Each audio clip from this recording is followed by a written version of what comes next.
Hello everyone, Omni-sensei here with What If I Were Reborn as Android 17 in Invincible? Part 2. If you enjoy this content, smash the like button. If you haven't already, subscribe to the channel. Don't forget to check out the original story linked in the description. The suffocating silence that followed David's highly awkward apology was thick enough to cut with a knife. He stood there, rubbing the back of his neck, genuinely taken aback by the fragile nature of the people in this universe. Rex lay in a rapidly expanding pool of his own blood, his breaths coming in terrifying, wet rasps as his shattered chest struggled to function. Kate remained frozen on her knees, her tear-streaked face pale with absolute horror, while Robot's optical sensors flared an urgent, flashing red.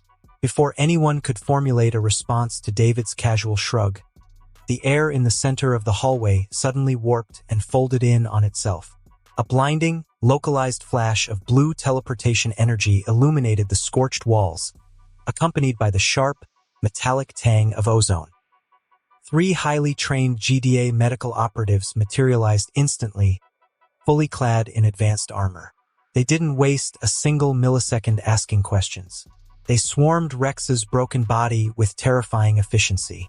One medic slammed a high-tech, glowing biostabilizer directly over Rex's caved-in sternum, injecting a massive dose of hypercoagulants and cellular regenerators straight into his heart, while another quickly secured a pressurized oxygen mask over his blood-stained mouth.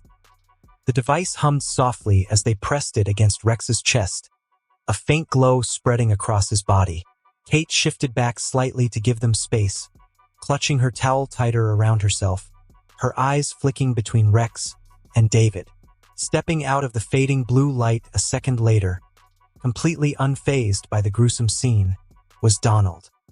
He calmly adjusted his signature glasses, his perfectly tailored suit entirely out of place in the blood-splattered corridor.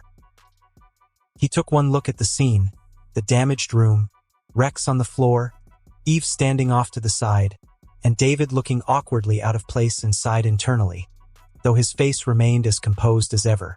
"Well," Donald said, his voice entirely even, though carrying a distinct trace of exhaustion. "I left you for a few minutes, David," Donald said dryly, walking forward, "and it looks like I missed quite an eventful gathering." David let his arms drop to his sides, offering a small, unapologetic smile. "Hey, Donald, nice of you to drop by. Look, I'm going to be entirely honest with you. This was a complete miscalculation on my part.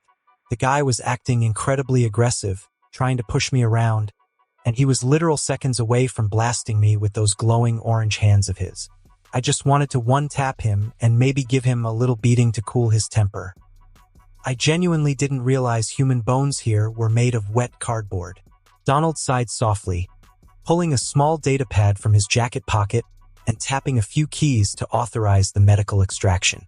Rex Splode's physical augmentations primarily focus on energy manipulation and kinetic resistance to his own explosions, not invulnerability to blunt force trauma from a being of your unique caliber. You essentially hit him with the force of a speeding freight train. Robot, hearing this, turned to Donald. The injuries inflicted by David do not appear to have been intentional. It was either mostly due to his overestimation of Rex's abilities or underestimation of his own, Robot stated plainly. Donald thought for a second, then nodded once. "That aligns with what we've observed so far," he said. "David tends to underestimate his attack's impact." David chuckled slightly, looking around the room. "Yeah, a lesson learned. By the way, where is your big boss man? I fully expected Cecil to be the one teleporting in here, popping a blood vessel and again asking me why I am not minding my own business. Director Stedman is currently occupied with matters of grave global security," Donald replied, not looking up from his tablet. "There is a highly sensitive, escalating military situation unfolding in the Middle East that requires his direct, undivided attention, so he is in a meeting with the president. However, he has been briefed on your press conference, and I assure you, he will have plenty to say to you when his schedule permits. For now, my priority is keeping one of our primary assets from bleeding out on the floor of his own locker room." Nearby, one of the medics spoke up. "He's stabilized. We're preparing for transport." Kate immediately leaned forward, her body shivering, as she watched the medics meticulously place Rex onto a hovering, anti-gravity stretcher. "Donald, is he going to be okay?" she asked, her voice trembling violently. "Please tell me he's going to live. It's all my fault. I shouldn't have. We shouldn't have. He has multiple compound fractures, collapsed lungs, and severe internal hemorrhaging."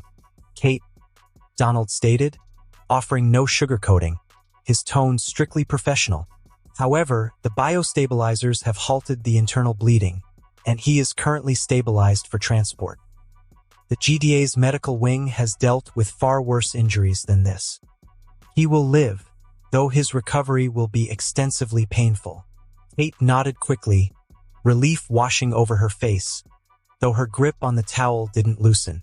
With a swift, practiced motion, the medics tapped their wrist consoles. The blue teleportation energy flared once more, enveloping them and the hovering stretcher. In a flash of light, they were gone, leaving only the dark stain on the tiles as a grim reminder of the altercation. Eve had watched the entire exchange in complete, numbed silence. The adrenaline and the fiery, explosive rage that had coursed through her veins just minutes ago had completely evaporated, leaving behind a hollow, aching void in her chest.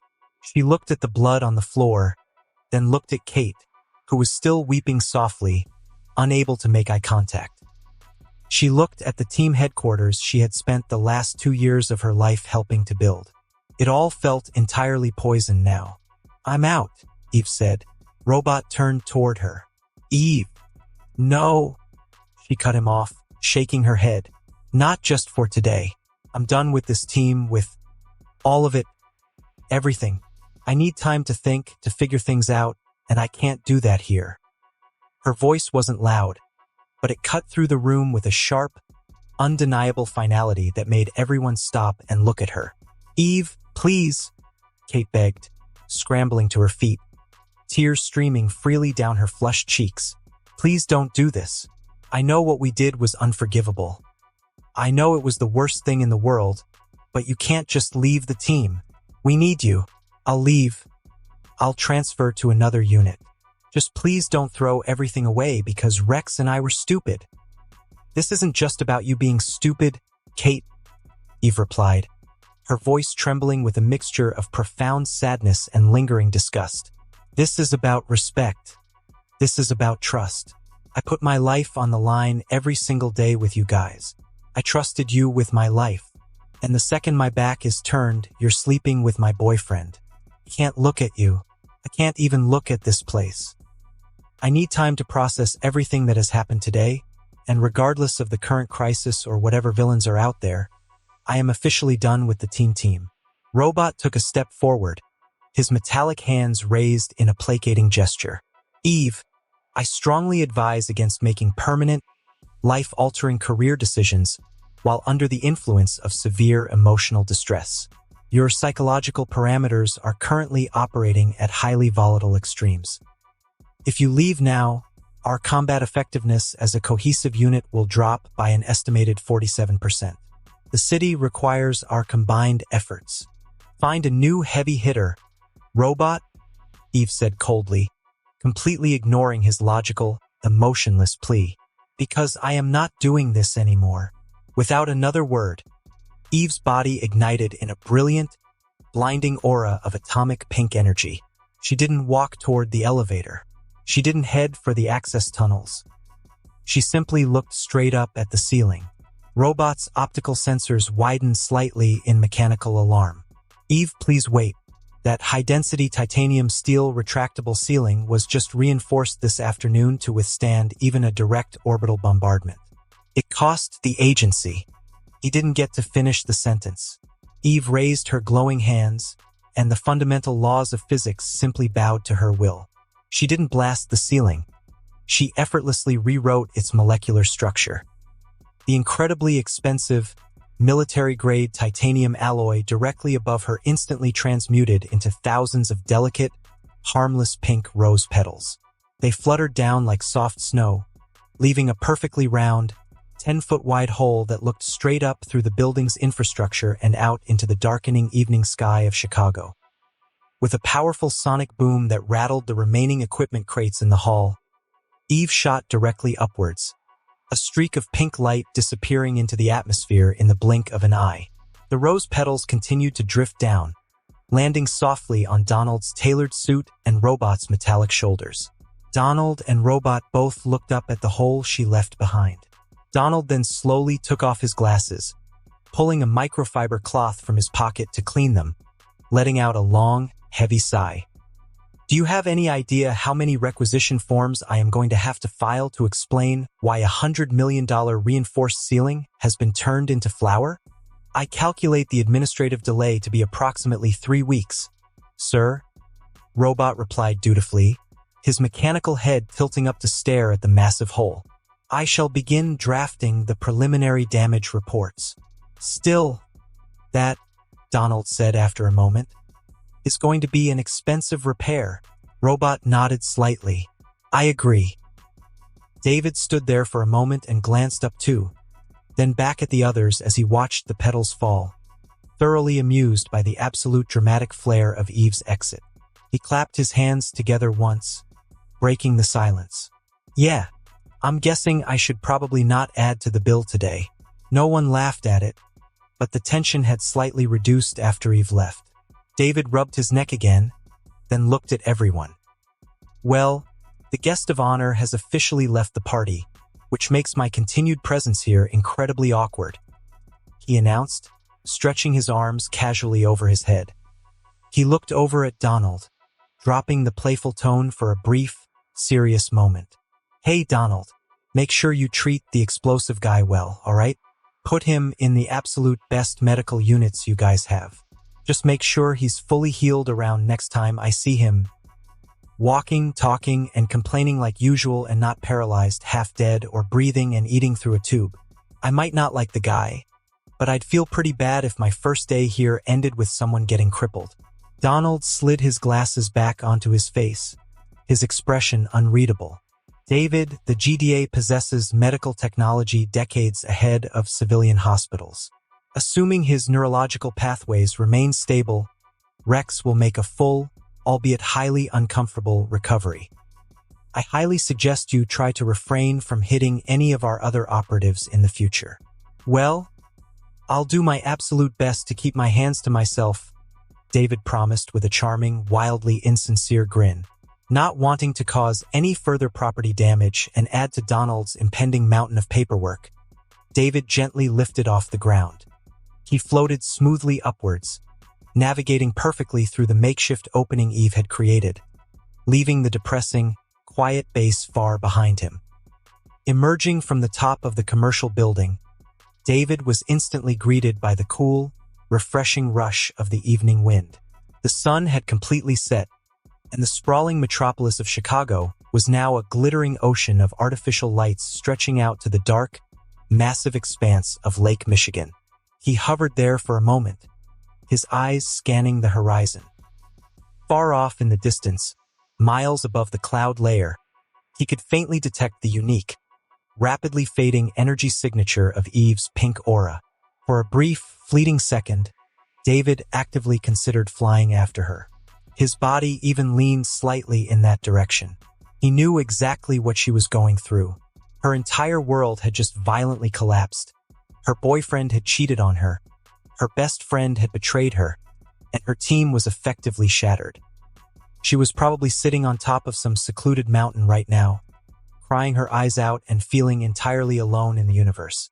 It would be incredibly easy to fly up there, offer a comforting shoulder to cry on, say a few profound, supportive words, and play the role of the incredibly strong, understanding savior. But as quickly as the thought entered his mind, David firmly shut it down. No, that's a terrible idea, David thought to himself, shaking his head slightly as he crossed his arms, feeling the wind against his clothes. If I chase after her right now, when she's at her absolute lowest emotional rock bottom, it's going to look incredibly manipulative. She just got betrayed by the two people she trusted most. The last thing she needs is the weird, superpowered guy she just met 3 hours ago showing up to magically fix everything. Yeah, no. It would make me look desperate. It would make me look like a total creep trying to take advantage of a vulnerable girl to score cheap points. It's absolute simp behavior.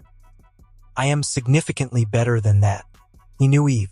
He knew her character, her resilience, and her fierce independence. She wasn't a fragile damsel in distress who needed someone to hold her hand through a breakup. She needed time, space, and a chance to process the absolute garbage fire her life had become today. Let's just give her time and allow her to cool down and figure out her next move. Then maybe we talk again. David reasoned with himself, a soft, confident smile returning to his face. When she's emotionally stable and not actively wanting to vaporize every man she sees, I'll reach out. We can grab a coffee, talk about how much the team sucks, and go from there. Satisfied with his perfectly rational, highly emotionally intelligent decision, David turned his gaze away from her fading energy signature and looked toward the wealthy, secluded suburbs on the far outskirts of the city. He had a massive, luxurious, multimillion-dollar mansion waiting for him, complete with high-end sports cars and 0 screaming teenagers. "All right, Chicago," David muttered out loud to the empty sky, his voice carrying a note of deep, genuine satisfaction. Day 1 of the vacation was incredibly chaotic, highly violent, and profoundly entertaining. Let's see what kind of trouble we can get into tomorrow. With a sudden, explosive burst of speed that shattered the sound barrier instantly, David streaked across the starlit sky, a blur of motion heading toward a quiet, comfortable night, leaving the messy, complicated drama of the superhero world in his wake. The coordinates Cecil had provided led David far away from the chaotic downtown center of Chicago, past the bustling suburban rings, and into an area of extreme, secluded wealth. Even with his godlike speed, as David hovered high above the designated location, he had to take a moment to genuinely process the sheer, absurd scale of what the Global Defense Agency considered a quiet accommodation. "Yeah," he muttered, staring down. Cecil definitely didn't cheap out. His new estate didn't just occupy a plot of land. It dominated the landscape. The estate stretched out as far as his eyes could see, and with his vision, that meant far. It wasn't just big. It's absurd. Spread across what had to be over 100 acres of prime, untouchable real estate, the property was a literal fortress of modern luxury. The main mansion sat perched atop a high, artificially reinforced hill, a sprawling architectural marvel of sleek dark glass, white marble, and sharp, contemporary angles that offered an absolutely breathtaking, uninterrupted panoramic view of the distant Chicago skyline and the vast, shimmering expanse of Lake Michigan. But it wasn't just the main house. As David slowly floated down, taking in the sights, he realized the estate was basically its own self-sustaining resort town. Break time equals 0. 5s/. There were multiple smaller guest mansions scattered around the property, each one probably larger than anything David had ever seen in his old life. They were all connected by pristine, winding paved roads. He spotted a full-size professional tennis court, a pristine outdoor basketball court, and no less than 3 Olympic-sized swimming pools, one of which featured a massive cascading waterfall. A crystal-clear, artificially routed river flowed gently through the eastern edge of the estate, weaving through a dense, beautifully maintained private forest that offered complete privacy from any prying eyes or long-lens paparazzi cameras. Down near the massive iron front gates, a sprawling garage complex sat open, revealing a car collection that would make anyone cry. David's eyes narrowed slightly as he flew lower. Okay, that's just showing off. Rows, not 1 or 2, but rows of high-end cars. Sleek, polished, expensive machines that looked like they had been plucked straight from car magazines and placed there for decoration. Ferraris, Lamborghinis, Bugattis, vintage Shelby Mustangs. He didn't even know half the models, but he knew one thing. Each one probably cost more than his entire life savings from his previous world. He then saw people were moving across the estate, probably workers in a lot of them. Gardeners trimming hedges, maintenance staff checking equipment, and security personnel stationed subtly but visibly. Easily 60, maybe 70 people spread across the property, all moving with quiet efficiency. And yet, no one panicked when they saw him. He just thought they might have been pre-briefed by GDA. That made his life easier. Yeah, David muttered to himself, the wind ruffling his hair as he slowly descended toward the grand entrance of the main mansion. I have to admit, Cecil might be a paranoid, highly strung government bureaucrat, but the man absolutely knows how to throw around taxpayer dollars. I could get used to this. He touched down on the meticulously swept circular driveway just as the massive, heavy oak front doors swung open. Waiting for him was a man who looked like he had been genetically engineered in a lab to be the perfect butler. He was older, perhaps in his late 50s, with perfectly groomed silver hair, impeccable posture, and a pristine, tailor-made black uniform that didn't have a single microscopic wrinkle. His posture was straight, expression was calm, and his presence carried that quiet, professional confidence that screamed, "I run this place."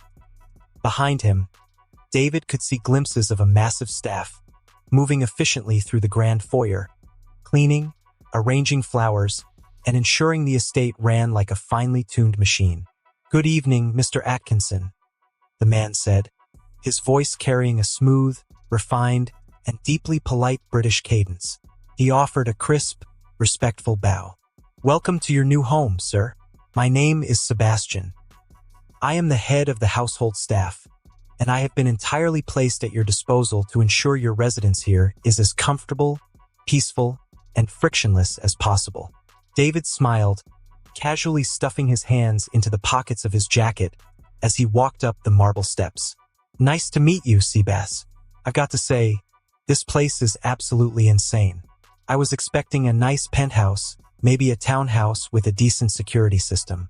This is basically a small country. Are all these people working just for me?" "Indeed, sir," Seabass replied, stepping aside to allow David into the cavernous, wildly opulent entrance. The floors were cut from a single vein of imported Italian marble, and a massive crystal chandelier hung from the 3-story vaulted ceiling. The entire staff has been meticulously vetted, hired, and is currently managed through the Global Defense Agency. Director Stedman was exceedingly clear in his instructions. "Our primary directive is to provide you with absolute luxury and utter privacy. My staff is trained to be invisible.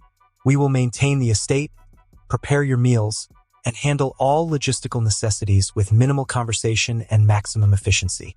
You will not be disturbed unless you explicitly wish to be." "That sounds like heaven. Honestly," David chuckled, looking around at the priceless, museum-quality abstract paintings lining the walls. "After the day I've had, involving collapsing bridges, incredibly obnoxious teenagers, and government teleportation squads, a little peace and quiet is exactly what the doctor ordered. Show me around a little bit, Seabass. What am I working with here?" "Right this way, sir," Seabass said smoothly, leading David down a wide, warmly lit corridor. The tour was an exercise in continuous, escalating disbelief. Seabass showed him the indoor recreation wing, which featured another massive, heated swimming pool surrounded by imported tropical plants, a fully functional, 2-lane professional bowling alley, and a modern home movie theater with leather reclining seats that looked more comfortable than most beds. They passed a sprawling, 2-story library smelling of rich mahogany and old paper, a wine cellar, a bar, a gym filled with heavy-duty equipment that David would probably instantly break if he actually tried to use it, and finally, a massive entertainment and gaming room. David stopped in his tracks as he looked into the gaming room.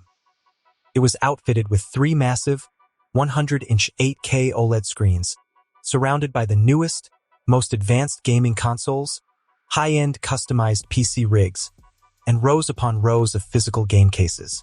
"Sir, the entertainment systems are fully updated and connected to a private, hyper-encrypted fiber optic network," Seabass explained, noticing David's lingering gaze. "Should you require any specific titles or hardware not currently present, you have only to ask, and it will be procured within the hour." Seabass, you are quickly becoming my favorite person on this entire planet, David grinned. But honestly, I think I need to process all of this properly. It's been a wildly chaotic 24 hours. Where's the master bedroom? Of course, sir. Right at the top of the grand staircase, occupying the entire south wing of the 3rd floor, Seabass directed, bowing slightly. Shall I have the kitchen prepare a late supper for you? No, I'm good for tonight. Let's pick up the rest of the tour tomorrow. Have a good night, Seabass. David walked up the sweeping staircase and pushed open the heavy double doors to his master suite. The room was the size of a standard suburban house, featuring floor-to-ceiling windows looking out over the moonlit lake, a massive fireplace, and a bed that looked like a cloud made of Egyptian cotton. Technically, David knew he didn't need to sleep anymore. His new, vastly overpowered android physiology didn't accumulate lactic acid or suffer from cellular fatigue like a normal human. He could theoretically stay awake for a decade without feeling a single yawn. But old human habits die hard. The sheer mental exhaustion of dying, reincarnating, fighting supervillains, and dealing with the emotional wreckage of the team had taken a toll on his mind. He didn't bother changing. He just fell face first onto the impossibly soft mattress, let out a long, contented sigh, and instantly drifted off into a deep, dreamless sleep. The next morning, David woke up feeling entirely refreshed, the bright morning sun streaming through the massive windows. He stretched, his joints popping satisfyingly, before heading downstairs following the incredible smell of food. In the massive, open-concept gourmet kitchen, a team of 3 private chefs was already hard at work.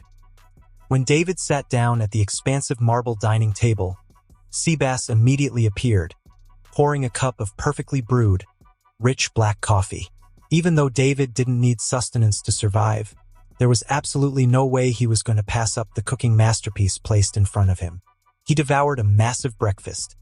Stacks of incredibly fluffy, thick-cut buttermilk pancakes drenched in real, warm maple syrup, a perfectly cooked plate of eggs Benedict with shaved black truffles, thick slices of sizzling, crispy applewood smoked bacon, and freshly squeezed orange juice. He ate with the enthusiasm of a starving man, genuinely impressed by the sheer quality of the food. Compliments to the chefs, Seabass, David said, wiping his mouth with a linen napkin. That was phenomenal. I'm gonna grab a shower. Have someone take these clothes and make sure they're completely spotless, please. Right away, sir. Seabass nodded, signaling a maid who discreetly approached to collect David's jacket. After a long, incredibly hot shower in a bathroom made entirely of dark slate and brass fixtures, David walked into his walk-in closet, which was currently stocked with thousands of dollars worth of designer casual wear. He picked out a comfortable, plain black sweatshirt, a pair of perfectly fitted dark blue jeans, and a pair of heavy black leather boots. Feeling completely relaxed, he headed straight for the gaming room. He booted up the main console, scanning the massive digital library, and his heart actually skipped a beat. There, sitting right on the home screen, was Grand Theft Auto 6. No way! David laughed out loud, his eyes wide as he grabbed the haptic controller and immediately launched the game. I cannot believe this. I literally died in my original universe waiting for Rockstar to stop milking GTA Online and actually release this damn game. They kept delaying it year after year, and it took me getting reincarnated into a violent superhero universe to finally get my hands on it. The irony is absolutely staggering. For the next 3 hours, the terrifyingly powerful being known as Super 17 sat comfortably on a plush leather beanbag, completely engrossed in stealing virtual cars, running from virtual cops, and causing massive chaos in Vice City. It feels like I came back to life just to play this game, and everything else is a bonus. He felt a profound, overwhelming sense of gratitude for this bizarre new life. Eventually, though, the virtual chaos lost its novelty. David tossed the controller onto the couch, stretching his arms. He was a being of near infinite power. Sitting inside a dark room all day felt like a slight waste of his current potential. Okay, I'm bored. It's time to see what this world's actually doing. Seabass, David called out as he walked toward the balcony. "I'm heading out to stretch my legs and see the sights. Don't wait up for lunch." Before Seabass could even reply, David stepped off the balcony. He didn't drop. He simply defied gravity, floating upwards into the clear blue morning sky. With a casual exertion of his will, he shot forward, instantly accelerating to a comfortable, completely silent Mach 10. He flew high above the cloud layer, the world below him looking like a beautifully detailed miniature map. He dropped his speed significantly as he approached the downtown Chicago area, casually floating a few thousand feet above the skyscrapers, using his vastly enhanced vision and hearing to essentially spectate the city. It was a bustling, chaotic world. He saw a localized bank robbery happening on the south side, where two low-level thugs with energy rifles were holding up a teller. David almost intervened, but a second later, Black Samson crashed through the skylight and handled them, so David just gave a little nod of approval and kept flying. As he drifted past a towering, ultra-luxury residential skyscraper, his enhanced hearing picked up an incredibly rhythmic, heavy thumping sound, accompanied by loud, passionate groans. Curious, David floated closer to the glass exterior of the building, hovering entirely on the outside of the 100th floor. Inside a massive, open-plan penthouse, pressed right up against the floor-to-ceiling reinforced glass window, a very attractive, entirely naked couple was engaged in a highly energetic, deeply passionate session of morning lovemaking. The man had the woman pinned against the glass, completely oblivious to the world outside, believing they were far too high up for anyone to possibly see them. David hovered there for a few seconds, a highly amused, wicked smirk crossing his face. He floated right up to the glass, positioned himself inches away from the woman's face, and lightly tapped on the window with his knuckles. "Knock, knock. You guys know windows are transparent, right?" The woman opened her eyes, her gaze locking directly onto David, who was currently suspended in thin air 1,000 feet above the pavement, offering a cheerful, two-fingered salute. "Anyways, the form looks absolutely solid. Keep up the good work," David shouted, his voice easily vibrating through the thick glass. "But you might want to close the blinds next time. Lots of flying people in this city." The man let out a high-pitched, absolutely terrified scream of pure horror. He scrambled backward so fast he completely lost his footing, tumbling over a glass coffee table and crashing onto the floor in a tangle of limbs, completely losing his erection and his dignity in a single second. The woman shrieked, scrambling to cover herself with a throw pillow, and stared at David in an absolutely shocking but also a little bit sensual way. David burst out laughing, a genuine, booming sound, and shot upwards into the sky before they could even process what had just happened. "Oh man, I love having superpowers," David chuckled to himself, doing a lazy barrel roll through a passing cloud. He continued his aerial tour, observing the chaotic, vibrant life of the city. He caught a falling ice cream cone for a crying kid at a park, handing it back with a blur of speed so fast the kid thought a ghost did it. He watched traffic jams, businessmen yelling on phones, and the general hum of humanity. Eventually, he drifted toward the outer edges of the city limits, where the towering skyscrapers gave way to massive, sprawling industrial lots.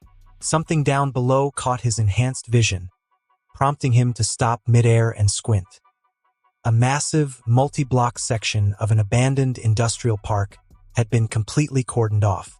Massive green screens were erected, heavy Panavision cameras swung on high-tech mechanical cranes, and hundreds of crew members swarmed around a highly detailed, makeshift movie set designed to look exactly like a war-torn city street. But it wasn't the explosions or the special effects that caught David's eye. It was the lead actress standing in the center of the set, currently engaged in a deep, animated discussion with the director. David's jaw dropped slightly. He floated lower, dropping to about 1,000 feet, his enhanced vision zooming in to confirm what he was seeing. "No way," David whispered to himself, completely stunned. "Is that Margot Robbie?" It absolutely was. She was dressed in a sleek, tactical action movie costume, looking incredibly sharp and stunning as she debated a stunt sequence with the crew. David was entirely floored. In his old life, Margot Robbie had been one of his absolute biggest celebrity crushes.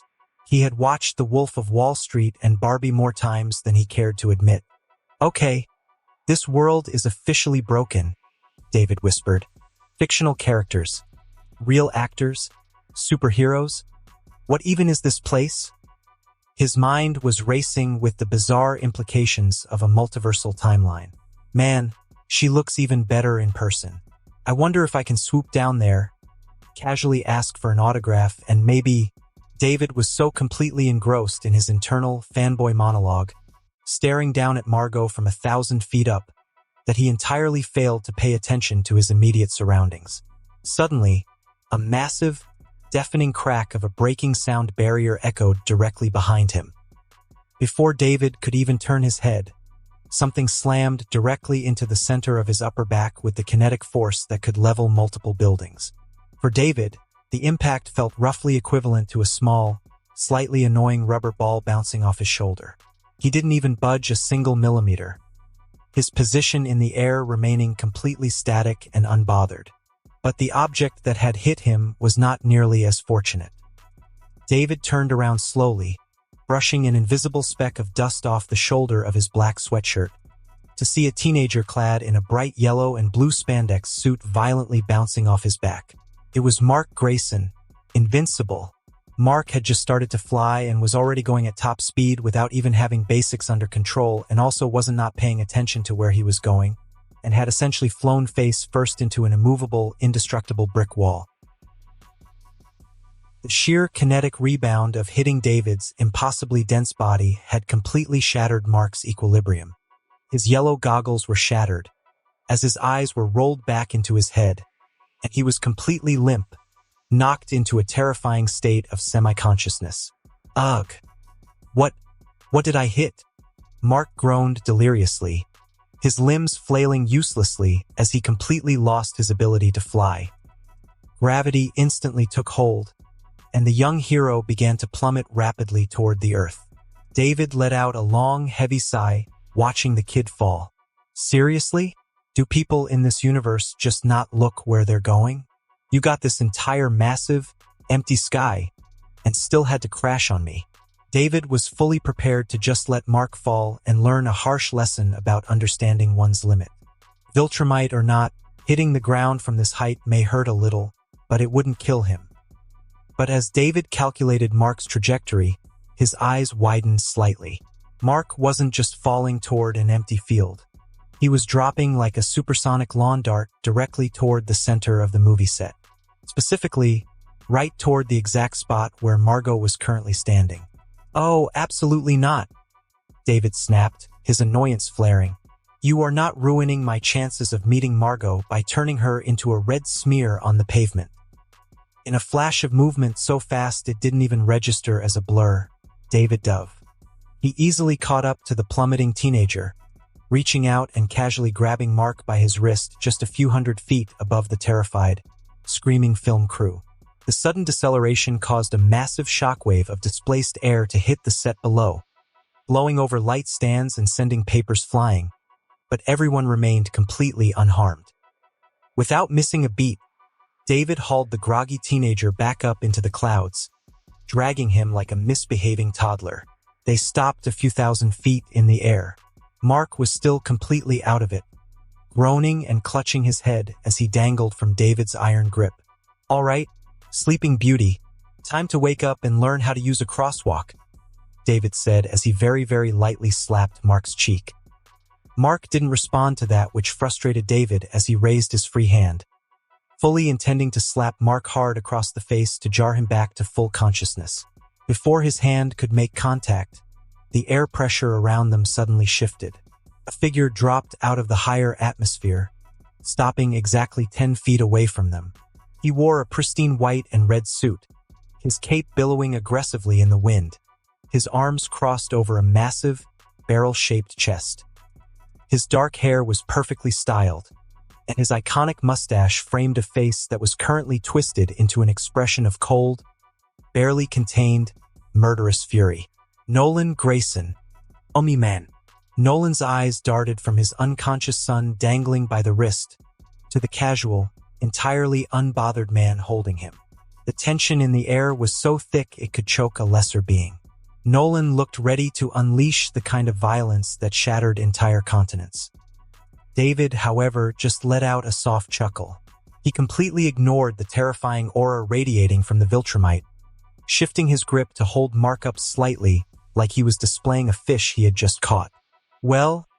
David smiled, his tone incredibly cheerful and dripping with absolute, infuriating sarcasm. "I didn't think we'd meet again this soon. Also, is this guy yours? If yes, then does he always fly like a brick? Or is today just a special occasion?" Nolan's eyes narrowed into terrifying, thin slits as he hovered in the frigid air thousands of feet above the ground. The wind whipped his red cape violently around his shoulders, but the Viltrumite himself was as motionless as a marble statue. His gaze was locked entirely on the casual, infuriatingly relaxed man dangling his unconscious teenage son by the wrist. "The person you are currently holding like a freshly caught fish," Nolan said, his voice entirely devoid of warmth, echoing with a low, vibrating baritone that usually made warlords tremble, "is my son. I strongly suggest you let him go." David didn't even flinch at the barely veiled threat. He just offered a bright, entirely unabashed smile, shifting Mark slightly in his iron grip as the teenager continued to groan in a state of semi-awareness. "Oh, I figured as much, Nolan." The matching primary color spandex was a pretty dead giveaway, David replied, his tone as casual as if they were discussing the weather at a neighborhood barbecue. Despite Nolan's demand, David made absolutely zero move to release the boy. "And yeah, sure, I'll hand him back. But before I do, as a fellow guy who appreciates superpowers and is responsible, maybe you should try being a proper dad and actually teach your kid how to fly and also to control his powers. Or at the very least, teach him some basic spatial awareness. He was flying totally blind. If I hadn't caught him, he would have pancaked right into the middle of $1 million film set. Do you have any idea how much paperwork your boss would have to file to cover up a superhero flattening Margot Robbie? It would be a national tragedy." Nolan's jaw clenched, the muscles in his neck bulging slightly. The sheer audacity of the stranger, a man who had publicly mocked him on national television just a day prior, lecturing him on parenting, was pushing his legendary Viltrumite patience to its absolute breaking point. "My son's training is my concern and mine alone," Nolan replied coldly, floating a few inches closer, his aura radiating absolute dominance. "I will not ask you a second time. Just release him." Before David could offer another sarcastic quip, the teenager dangling from his arm finally began to blink, shaking the heavy, concussive fog from his brain. Mark's eyes darted around frantically, taking in the clouds, the dizzying drop below, and finally, the fact that his arm was currently locked in a grip that felt like it was made of solid titanium. "Hey, let go of me," Mark shouted, his strength flaring as he aggressively yanked his arm backward, fully expecting the stranger to go flying. Instead, absolutely nothing happened. Mark pulled harder, bracing his boots against the empty air, straining his muscles until his face flushed red. It was completely useless. It felt exactly like trying to uproot a 500-year-old oak tree with his bare hands. David's arm didn't shift a single inch. He just looked down at Mark with a mildly amused, raised eyebrow. Realizing physical force wasn't working, Mark stopped struggling and finally got a good look at the man holding him.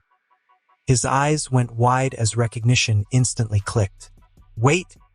You're him!" Mark yelled, pointing an accusatory finger at David's face.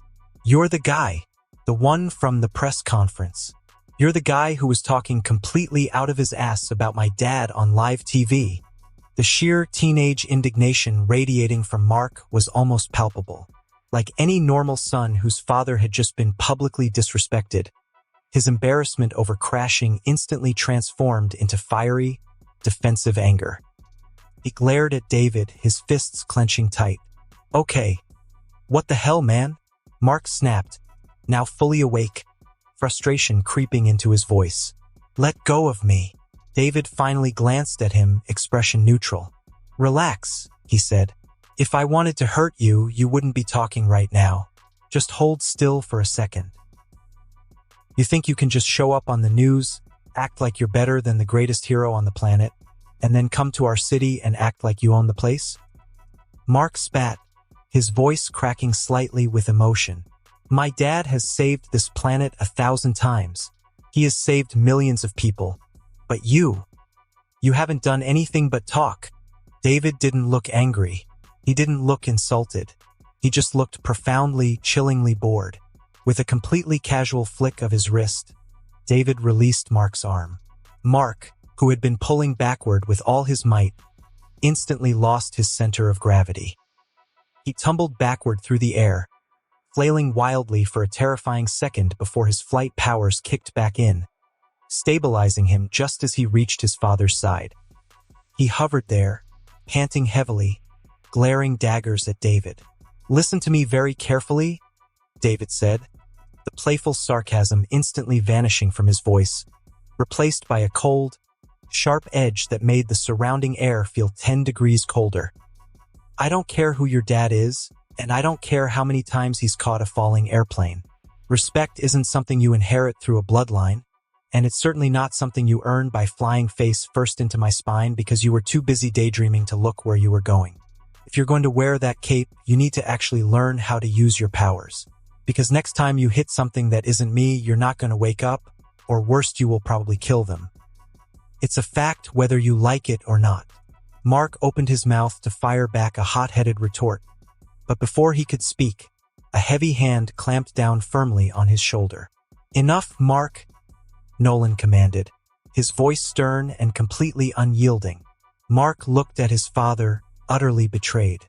"But Dad, I said enough," Nolan repeated, his eyes never leaving David. Internally, Nolan's highly analytical mind was racing at 1,000,000 miles an hour. He had watched Mark collide with this man at supersonic speeds. A collision like that should have pulverized a normal human and severely injured a normal superhero. But David hadn't even blinked. He was entirely immovable. "Mark needs to understand the reality of this world," Nolan thought grimly. "He thinks power is a game. He thinks I am the ceiling. If he is going to be a true Viltrumite, if he is going to stand by my side when the time comes to claim this world, he needs to understand that there are monsters out there.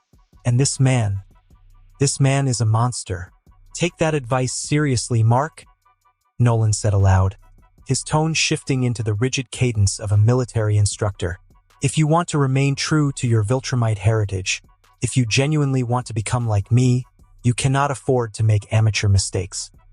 You need to control your speed, control your surroundings. Your lack of focus today was entirely unacceptable." Mark slumped slightly, his pride thoroughly stung by his father's public reprimand, but he nodded slowly. "Yes, Dad. And for you, as I said earlier, I am aware of my son's current limitations," he said, turning to David. "I will address them, so that does not require your intervention." David just gave a casual smile. The heavy, suffocating tension in the air slowly began to dissipate. Nolan floated a few feet closer to David, his posture relaxing slightly, though his guard remained entirely up. "Still, I suppose I owe you my gratitude for stopping his fall," Nolan offered, a stiff, entirely diplomatic courtesy. "Though I assure you, Viltrumite body is quite resilient. A fall from this height would have merely bruised his ego and taught him much-needed lesson." "Oh, I'm well aware he would have survived," David chuckled, his cheerful demeanor returning as quickly as it had vanished. "I was more worried about the film crew down below. Margot Robbie is shooting a scene right down there, Nolan. Margot Robbie. If your kid had flattened her, I would have personally thrown him into the sun. I have my priorities clear, man." Nolan blinked, completely failing to grasp the pop culture reference. But before he could inquire, a sharp, encrypted beep echoed directly in his right ear. Sounds projected loudly from the small, highly advanced device, audible to everyone in the air. "Omni-Man. Humain. This is a code red." Cecil's voice crackled through the GDA comms channel, completely devoid of his usual bureaucratic drawl. He sounded stressed, out of breath, and deeply agitated. "I hear you, Cecil." "What's the situation?" Nolan asked, tapping his earpiece, his demeanor instantly shifting to pure business. "We have a catastrophic event currently unfolding on the Miami coastline." Cecil barked over the sound of chaotic background sirens in the Pentagon control room. 3 massive, unidentified terrestrial kaijus just breached the ocean surface. They are currently wreaking absolute havoc on the local cruise ship lines. "I've already dispatched the Guardians of the Globe to run immediate disaster management, civilian evacuation, and triage, but..." Cecil hesitated for a microsecond. "According to our preliminary energy readings, the Guardians do not have the heavy artillery required to put these things down, as they're outmatched, especially without the Immortal currently in service." Nolan's eyes narrowed. "How severe?" "It's an uphill battle, Nolan. If we don't stop them at the beachhead, they will move into the dense urban city centers, and if they reach the city, we're looking at catastrophic loss of millions of lives. I need you there yesterday." Nolan frowned, his eyes scanning the horizon line as if he could see all the way to Florida. "Understood, Cecil. I'm on my way." "Bring your boy too," Cecil added quickly. "We need every available set of powerful hands to minimize civilian casualties." Mark's head snapped toward Nolan. "Wait. Me? Absolutely not. He's not ready," Nolan snapped back, glancing at Mark. "He is far too green for a multiple-threat kaiju engagement. He just proved he lacks basic situational awareness." "Wait, what? A kaiju attack?" Mark perked up immediately, his teenage angst entirely forgotten, replaced by the sheer, adrenaline-fueled excitement of a real superhero mission. "Dad, come on. You can't bench me. I can help. I can pull people out of the water. I can distract them. You just said I need to learn to be like you." "How am I supposed to do that if you lock me in my room every time the world is in danger?" Nolan stared at his son, his mind weighing the tactical options. Mark was raw, he was undisciplined, but he was also powerful. "He needs a crucible," Nolan rationalized silently. "If I shelter him, he will remain weak. He needs to face overwhelming odds. He needs to learn how to fight, how to bleed, and how to survive against creatures that are actively trying to kill him. If he is ever going to be strong enough to help me conquer this planet, and especially to deal with David, he needs to start fighting real wars today." "Fine," Nolan finally said, his voice hard. "But you follow my exact orders, Mark. You do not engage the creatures directly unless I explicitly command it. You stick to rescue and containment." "Understood. Understood." Mark grinned, his fists clenching with renewed excitement. "Glad we have a family consensus." Cecil's voice chimed back in. "Now, since I know for a fact that our new guest is currently floating right next to you, David, I have a massive favor to ask." David let out a long, exaggerated sigh, crossing his arms over his chest. "Cecil, I swear to God, don't drag me into this. I just got settled into this massive, beautiful mansion you gave me. Right now, I am officially on vacation, so I definitely do not want to fight giant radioactive lizards. David, listen to me." Cecil's voice was pleading, completely dropping the professional veneer. "These things are massive. If they break the shoreline, millions of lives are actively at risk. If you get involved, this situation goes from a potential global catastrophe to a highly controlled cleanup operation in 10 minutes flat. I am asking you officially for your assistance." "Yeah, I figured you'd bring that, and I'm gonna say no," David said flatly, shaking his head. Then Cecil spoke again. "May I ask why?" "Because I don't work for you," David said simply, "and I don't want to jump into every problem just because it exists. Look, you guys have a whole system set up here. You have the Guardians, you have the military, you have Omni-Man. I think they can manage it well. Also, I really don't want to be a babysitter for your heroes." "David." "However," David interrupted, his voice softening slightly, realizing the genuine desperation in the director's tone, "I am not a complete monster. I will not let innocent people get crushed to death while I sit on my couch. Here are my terms. I will fly down to Miami. I will handle civilian rescue, pull people out of the water and keep the cruise ships from sinking. But I will not fight the Kaijas unless every single one of your professional heroes completely fails and the situation goes entirely foobar. Deal? There was a heavy pause on the other end of the line. Finally, Cecil sighed. Deal. Just get down there. David blinked. That was easier than expected. I work with what I have, Cecil replied dryly. Nolan looked between them, then at David. All right, boys? David smiled, looking at Nolan and Mark. Looks like we're taking a trip to the Sunshine State. Try to keep up. Before Nolan could even register the shift in the air pressure, David simply vanished. There was no massive sonic boom. There was no trailing streak of energy. 1 millisecond he was floating lazily in front of them, and the next he was entirely, utterly gone. The sheer, incomprehensible speed of his flight left a complete vacuum in the air, causing a secondary clap of thunder to echo through the clouds. Mark stared at the empty space, his jaw hanging completely open. Dad, where did he go? I didn't even see him move. Nolan didn't answer right away.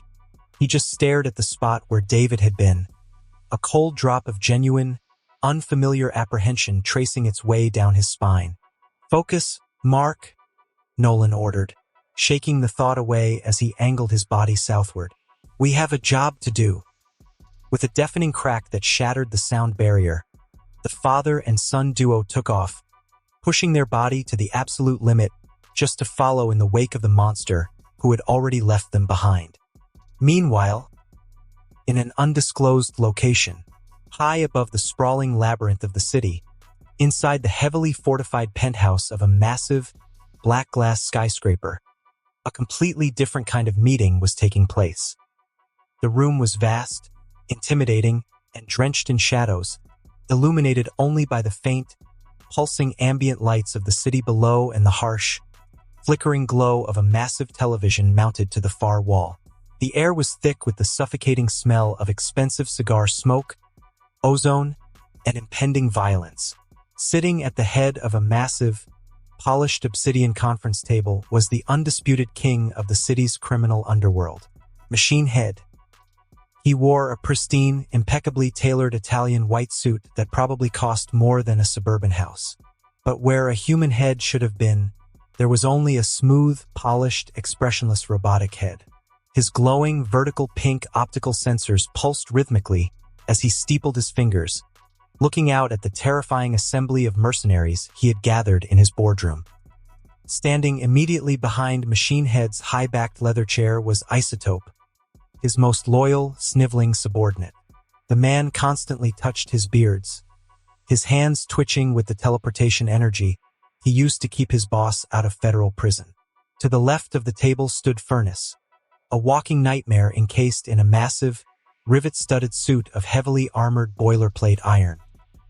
Heat radiated off him in visible, shimmering waves, the internal magma of his body glowing menacingly through the grates of his visor. Across from him was Kursk, completely silent, arcs of lethal, high-voltage electricity constantly crackling and snapping across his forearms. But the most terrifying presence in the room wasn't the cyborg, the walking volcano, or the living generator. Sitting comfortably in a massive, reinforced steel chair at the far end of the table was Battle Beast. He was a hulking, towering mountain of muscle, fur, and raw, unadulterated primal fury, looking like a bipedal, incredibly muscular lion from a warrior culture that had long since forgotten the concept of peace. Thok simply sat there, casually polishing the handle of a massive, blood-stained mace. His thick mane was braided tightly, and his armor was scarred by 1,000 glorious battles across 100 different galaxies. He didn't speak much, as he didn't need to. His mere presence in the room was enough to make even the hardened criminals sweat. Machine Head was in the middle of a highly detailed, incredibly illegal presentation regarding the hostile takeover of a rival cartel's shipping lanes, his synthesized, highly auto-tuned voice bouncing off the acoustic paneling. And if Mr. Liu believes that he can simply dictate the terms of our narcotic distribution network without a proper percentage kickback, he is entirely mistaken, Machine Head stated, his red eye flaring. We will systematically dismantle his infrastructure from the ground. Machine Head stopped abruptly. His optical sensor had caught a flash of movement on the muted television screen behind him.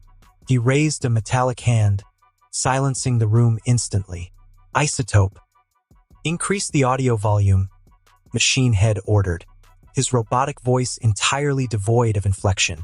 Isotope scrambled, grabbing the remote and blasting the volume. Total devastation on the Miami coastline. The panicked news anchor screamed, the camera shaking wildly as it zoomed in on the ocean. 3 massive, unidentified monsters have emerged from the water and are currently tearing through a fleet of luxury cruise ships. The Guardians of the Globe have arrived on the scene, but they appear to be heavily outmatched. Where is Omni-Man? Where is... Machine Head stood up slowly, his mechanical joints whirring softly as he walked toward the screen, completely captivated by the chaotic footage. On the screen, a massive, crab-like kaiju with armor plating as thick as a bank vault effortlessly swatted Black Samson out of the air like a mildly annoying gnat. Another creature, a towering reptilian horror, was currently tearing the hull of a massive ship entirely in half with its bare claws. Machine Head's internal processors began running thousands of tactical simulations per second. He vividly remembered the last time a creature of this magnitude had attacked.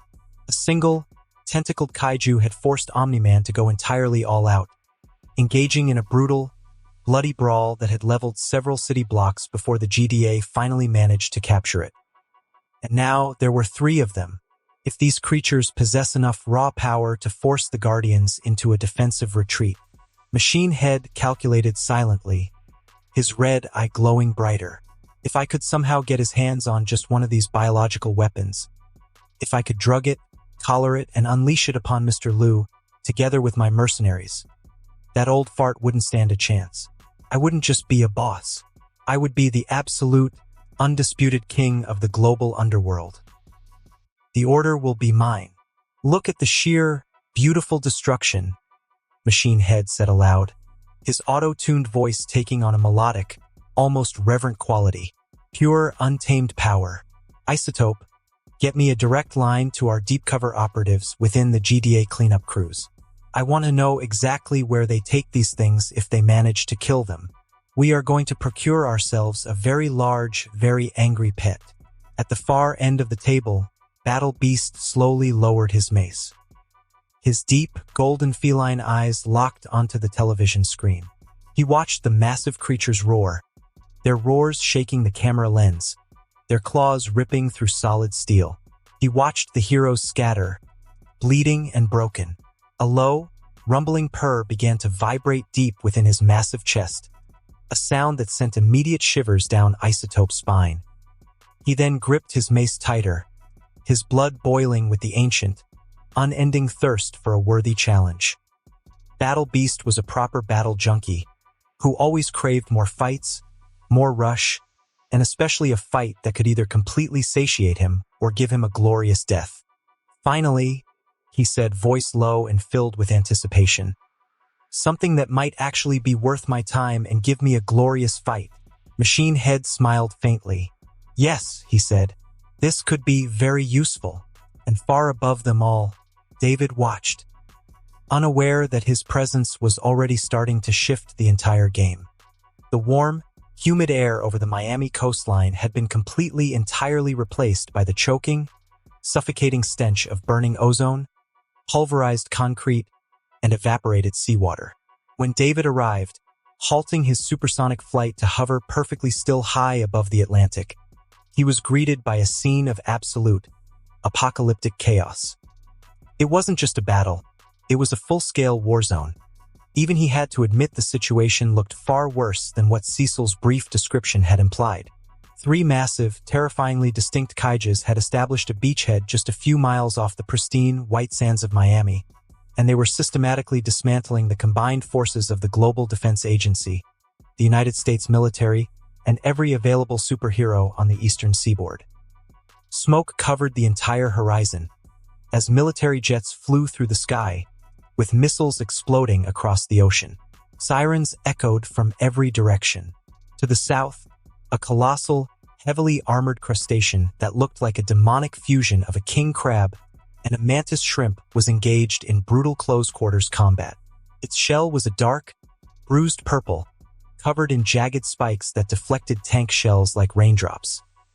War Woman was at the forefront, her muscles straining as she swung her enchanted mace, colliding with the crab's massive, snapping claws with a sound like a tolling church bell. Aquarius was surfing on a massive, self-generated tidal wave, desperately trying to manipulate the ocean currents to throw the beast off balance, while Darkwing circled above in his customized stealth jet, dropping high-explosive ordnance directly onto the creature's joints. "Keep hitting the articulations," War Woman shouted, her voice carrying over the roaring ocean. "Its armor is too thick on the carapace. Aquarius, bind its legs. Don't let it advance on the shoreline." "I'm trying, damn it," Aquarius yelled back, his aquatic features contorted in supreme effort. "It's too heavy. The water displacement alone is tearing my currents apart. We need to push it away from the ships." "Left side," War Woman shouted. "It's adapting to our attacks." "No kidding," Darkwing yelled back while narrowly avoiding a claw swipe. The crab's claw passed inches from him. The resulting shockwave nearly knocked him from the sky. Nearby, in the center of the bay, another battlefield was somehow even worse. A monstrous, multi-headed Hydra dragon was whipping its serpentine necks through the air, completely overpowering Black Samson, Tech Jacket, and Green Ghost. The creature was a nightmare of scales and elemental fury. One head breathed a concentrated, searing stream of raw plasma, while another unleashed deafening, concussive sonic screams that shattered the glass of skyscrapers 3 miles away. Tech Jacket was pushing her advanced alien armor to the absolute limit, firing continuous barrages of heavy laser artillery into the beast's chest, while Black Samson used his brute strength to physically wrestle one of the biting heads away from a sinking destroyer. "I need a distraction now," Samson roared, his veins bulging as the Hydra's jaws snapped inches from his face, acidic saliva sizzling against his bio-suit. "Going intangible, dropping density through the primary respiratory tract," Green Ghost shouted, phasing her glowing green body directly through the monster's thick neck, trying to disrupt its internal organs, though the beast barely seemed to register the attack, merely shaking its head and firing another plasma beam that forced Tech Jacket to take evasive maneuvers. And to the north, the largest of the three, a towering, bipedal, Godzilla-esque reptilian horror with glowing dorsal fins. It was relentlessly pushing toward a fleet of 5 massive, civilian-packed cruise ships. The ships were desperately burning their engines, trying to reach the safety of the port, but the monster was faster, treating the ocean like a shallow wading pool. Bulletproof was a streak of yellow and orange, moving at near supersonic speeds, trying to distract the reptilian titan by punching it repeatedly in the eyes. Robot hovered nearby, his metallic voice echoing with calculated urgency as he commanded a swarm of explosive drones. "Target its eyes and the softer tissue," Robot ordered, launching a volley of micromissiles. "Do not engage in physical grappling. Its power output exceeds our combined defensive capabilities by an estimated 500%. Standing on a piece of floating debris, her face pale but her eyes burning with fierce, uncompromising determination, was Adam Eve. She wasn't fighting the monster directly. She couldn't afford to. Her hands were extended, projecting massive, incredibly strained pink hard-light barriers around the rear of the nearest cruise ship, absorbing the glancing blows of the monster's sweeping tail. Eve was completely ignoring the frantic radio chatter in her earpiece. On the distant shoreline, Duplicate had multiplied into hundreds of clones, desperately pulling screaming civilians out of the water alongside Red Rush, Brit, Business Baby, and Two Punch Man. Kate kept trying to patch through to Eve's frequency. Eve, fall back. You're expending too much energy, you're going to burn out." Kate's voice pleaded over the comms, a mix of panic and the lingering guilt from earlier that day. Eve shut the channel off with a mental command. She didn't want to hear Kate's voice. She didn't want to think about Rex. Right now, the only thing that mattered were the thousands of terrified families trapped on those ships. She gritted her teeth, her nose beginning to bleed slightly from the sheer exertion of holding back a creature that weighed tens of thousands of tons. David watched all of this from the clouds, his arms crossed, his mind processing the battlefield. These weren't mindless beasts.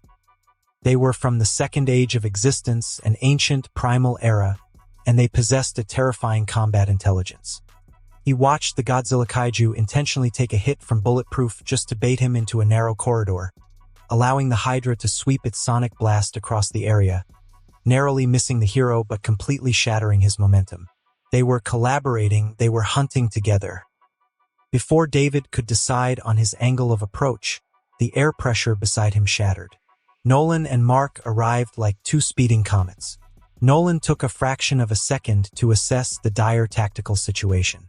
He saw the Guardians holding the crab, he saw the Godzilla creature chasing the ships, and he saw the Hydra completely overwhelming the heavy hitters. Without a single word of hesitation, Omni-Man dove. He broke the sound barrier 5 times over in a span of 50 feet, aiming his indestructible body directly at the center mass of the Hydra. Mark, seeing his father take the undisputed largest threat, felt a massive surge of adrenaline. He looked over and saw Eve struggling to protect the ships from the Godzilla kaiju. "I'm on the big lizard," Mark yelled, tearing through the sky, his Viltrumite blood boiling with the thrill of his first real, world-ending battle. David watched them go, letting out a soft sigh. "All right, big guys, you handle the heavy lifting. I'll play lifeguard." Down on the water, the Godzilla kaiju roared, a sound that physically vibrated the internal organs of everyone within a 5-mile radius. It reared back, the glowing fins on its spine lighting up with a blinding blue energy.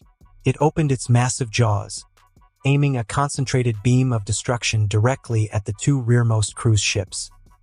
Eve screamed, pushing every ounce of her power into her shield, knowing deep down it wouldn't be enough to stop a direct hit from that beam. Thousands of people on the decks braced for absolute incineration. Then David moved. He didn't just fly, he bypassed the physical constraints of distance entirely. He appeared directly between the monster and the ships. With a casual flick of his wrists, a massive, brilliantly bright green energy barrier, completely spherical and humming with an otherworldly frequency, snapped into existence, fully encompassing both massive cruise ships. The beam hit David's barrier with the force of a small nuclear detonation. The ocean flash-boiled into steam, and the sky turned a blinding white. But the green barrier didn't even flicker. It didn't ripple, completely nullified the attack. While the heroes and the monster were temporarily blinded by the flash, David didn't waste a second.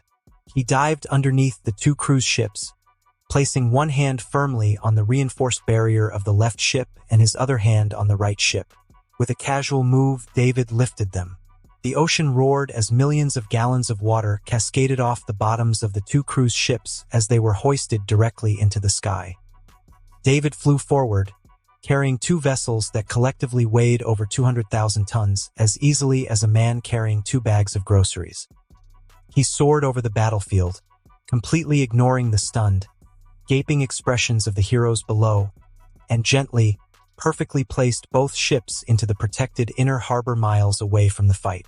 On the docks, Duplicate and Red Rush stopped their rescue efforts, staring up at the sky in absolute, unfiltered disbelief.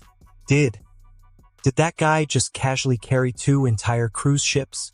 Red Rush asked, his hyper-fast brain struggling to process the sheer physics of what he had just witnessed.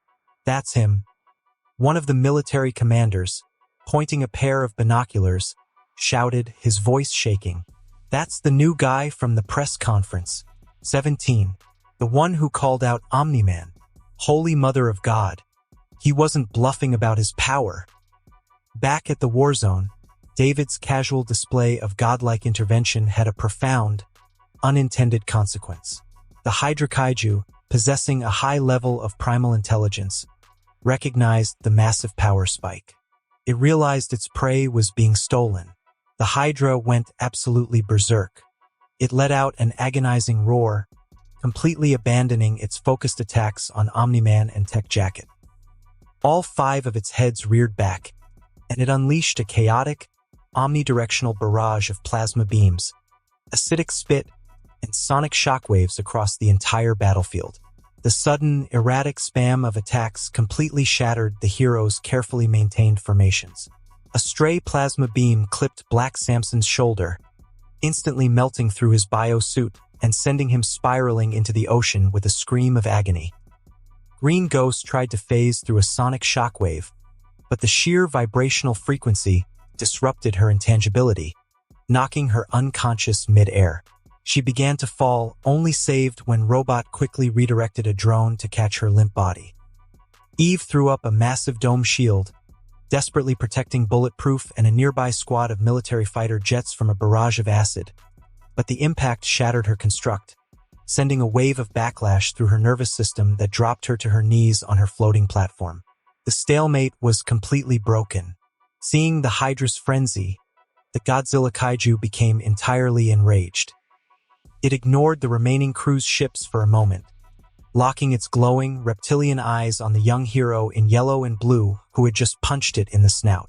Mark had been fighting aggressively, landing solid, heavy blows against the creature's thick hide. But Mark was inexperienced. He fought with raw emotion and predictable, straight-line trajectories. As Mark pulled back his fist for a massive haymaker, the Godzilla kaiju anticipated the movement. It didn't try to block. Instead, it aggressively pivoted its massive bulk, swinging its colossal spiked tail with the speed of a cracking whip. The tail collided with Mark's ribs with a sickening, echoing crack that could be heard over the roaring ocean. Mark's eyes widened in sheer agony as the breath was completely violently expelled from his lungs. He was launched backward like a bullet fired from a railgun. He skipped across the surface of the ocean 3 times, generating massive waterspouts, before violently crashing directly into the side of a half-constructed beachfront skyscraper. He smashed through 30 floors of steel, concrete, and glass before finally coming to a halt in the rubble, completely incapacitated, his costume torn and blood leaking from his mouth. Before Mark could even attempt to push the debris off his battered body, the Godzilla kaiju opened its maw and fired a highly charged, concentrated beam directly at the building. The entire upper half of the skyscraper vaporized in a spectacular explosion of fire and ash, burying the young Viltrumite under thousands of tons of molten slag. "Mark!" Omni-Man roared, momentarily distracted by the massive explosion. That microsecond of distraction was all the Hydra needed. 2 of its heads slammed into Nolan's chest like freight trains, pushing the Viltrumite deep underwater. On the southern front, the Crab Kaiju realized its aerial tormentor was vulnerable. As Darkwing banked his stealth jet for another bombing run, the crab suddenly vaulted out of the water, its massive, hydraulic-powered legs propelling it hundreds of feet into the air. Its massive right claw snapped shut, completely severing the tail section of Darkwing's jet. "Mayday! Mayday!" Losing altitude, structural integrity compromised. Darkwing yelled into his comms, slamming the eject button. He shot out of the cockpit just milliseconds before the crab's other claw crushed the multi-million-dollar aircraft into a crumpled ball of burning metal. Darkwing deployed his glider cape, desperately steering himself toward the deck of a nearby military aircraft carrier as the crab crashed back into the ocean, generating a tidal wave that nearly capsized the massive vessel.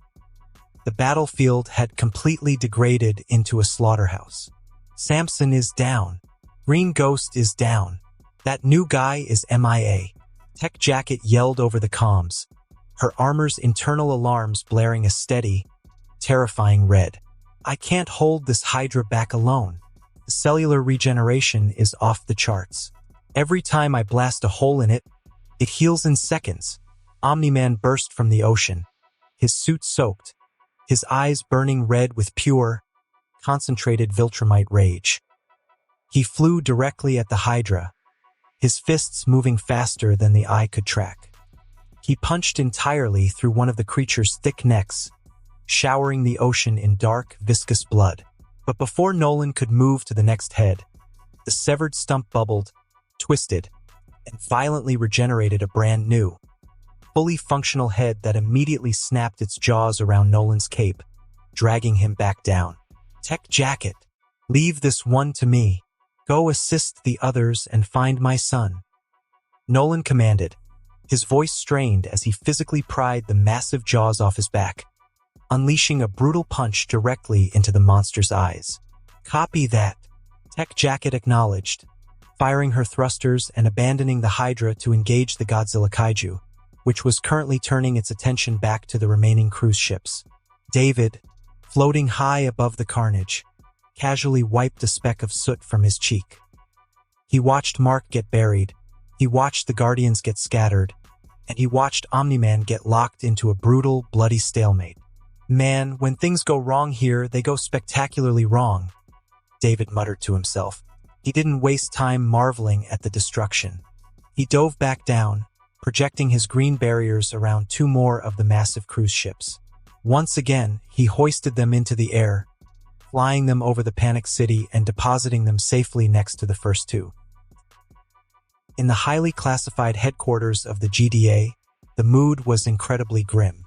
Cecil Stedman stood before a massive bank of holographic monitors, his scarred face illuminated by the flashing red warning lights of a dozen different failing vitals. He watched the feeds from the military drones, his jaw clenched so tightly his teeth were in danger of cracking. Status report, Donald, Cecil demanded, his voice dangerously quiet. Donald was typing frantically on a transparent keyboard, his usually calm demeanor fractured by genuine anxiety. Sir, we are looking at an 80% casualty rate among our active super roster. Black Samson is critical, suffering third-degree plasma burns. Green Ghost is concussed. Darkwing is grounded. Mark's vital signs are okay, but right now he's buried under a collapsed skyscraper. War Woman and Aquarius are barely holding the crustacean at bay, but they are visibly exhausted. And Omni-Man. Donald pulled up a zoomed-in feed of Nolan. The Viltrumite was fighting like a demon, his white suit stained dark with kaiju blood. He was tearing the Hydra apart, piece by piece, but the creature simply refused to die. Every severed limb, every crushed organ, regenerated within seconds. The monster was using its sheer, impossible biology to drag the greatest hero on Earth into a war of attrition. Omni-Man is currently locked in a physical stalemate, sir, Donald finished grimly. His damage output is phenomenal, but the target's cellular regeneration is completely outpacing his attacks. If this continues, Nolan will eventually succumb to physical exhaustion, and the creature will breach the mainland. Cecil rubbed his temples, staring at the carnage. What about the civilian extraction? That is the only piece of good news, sir, Donald replied, bringing up a feed of David. David has successfully relocated 4 of the 5 primary targets. He has saved tens of thousands of lives, but he is strictly adhering to his parameters. He is refusing to engage the hostiles directly. Damn it! Cecil slammed his fist onto the console. I knew the man was arrogant, but I didn't think he was this deeply stubborn. He has the raw power to end this in 5 minutes, and he's treating it like a glorified escort mission while my people are getting slaughtered. Donald adjusted his glasses, turning to look his director dead in the eye. The atmosphere in the room shifted, growing incredibly heavy. Sir, Donald said carefully, his voice dropping to a low, serious register. If the primary line of defense fails and Omni-Man falls, these creatures will march directly into downtown Miami. We are looking at civilian casualties in the millions within the first hour. If David refuses to fight, we need to discuss the contingency. Cecil's eyes narrowed. You're talking about the hammer. The orbital kinetic laser is fully operational, sir, Donald confirmed, pulling up a secondary, highly encrypted targeting reticle. It was the exact same weapon they had used against Omni-Man in original series. We have a clear line of sight on the bay. I can target all 3 biological anomalies simultaneously. If we drop the hammer on that bay, Donald, the blast radius will instantly vaporize everything within a 10-mile radius, Cecil argued, his voice harsh. We would be intentionally firing a weapon of mass destruction on our own soil. It will completely eradicate the Guardians. It will kill all the military personnel, the GDA officers on those carriers and jets. Only Nolan and maybe David would have the durability to survive the thermal shockwave. You're asking me to execute my own heroes. I am asking you to weigh the lives of a dozen heroes against the lives of millions of innocent civilians, sir, Donald countered, his logic cold, mechanical, and entirely unyielding. If David does not step in and Nolan falls, we will have no other choice. Do I have authorization to begin the firing sequence? Cecil stared at the screen, watching Tech Jacket get swatted out of the sky by the Godzilla kaiju, plunging into the water. He watched Eve, her nose bleeding profusely, struggling to maintain her flight path. He closed his eyes for a long, terrible moment. Spin it up, Donald, Cecil whispered, the weight of the decision adding 10 years to his face. Get the hammer ready, but do not fire until I give the absolute, final verbal command. We give them until the last possible second. Back down on the churning, blood-stained waters of the Atlantic, David returned to the battlefield to secure the 5th and final cruise ship. As he hovered above the water, his enhanced senses swept the area, and he finally took in the absolute, total devastation of the GDA's forces. It was worse than he had initially thought. The military carriers were burning, billowing thick black smoke into the sky. Tech Jacket was currently sinking, her armor's propulsion systems temporarily short-circuited. Aquarius was bleeding from a massive gash on his shoulder, barely keeping the crab kaiju distracted. War Woman was panting heavily, leaning on her mace, her armor dented and cracked. Nolan was completely submerged, locked in an underwater death match with the Hydra, the ocean violently boiling above them. Wow, what an absolute shit show, David thought to himself, shaking his head slowly. I knew these guys relied too heavily on Omni-Man to solve all their major problems, but this is just embarrassing. They have no team synergy against large-scale, regenerating threats. It's just a bunch of individuals throwing punches at brick walls. David looked down at the final cruise ship. It was sitting dead in the water, its engines having finally failed. He began to descend, preparing to wrap it in his barrier and call it a day. He had fulfilled his end of the bargain with Cecil, he had saved the civilians, but David also knew, looking at the situation and the condition of these guys, he would definitely need to get involved if these monsters reached the mainland. As he was thinking about this, out of the corner of his eye, he saw a flash of pink light flicker and violently die. David turned his head. Eve had completely overexerted herself. After spending the entire night dealing with the catastrophic emotional trauma of walking in on her boyfriend cheating on her, and then spending the next day pushing her powers past their absolute breaking point to shield massive ships from blasts, her body simply gave out. She was floating about 200 feet in the air, trying to establish a defensive perimeter around the downed Tech Jacket. The Godzilla kaiju, entirely ignoring the sinking armored hero, locked its glowing eyes on the glowing pink girl. It didn't use its breath. It didn't need to. It simply slammed its massive, heavily armored foot into the ocean floor, generating a localized, hyper-focused kinetic shockwave through the water and air. The shockwave hit Eve like a physical wall of concrete.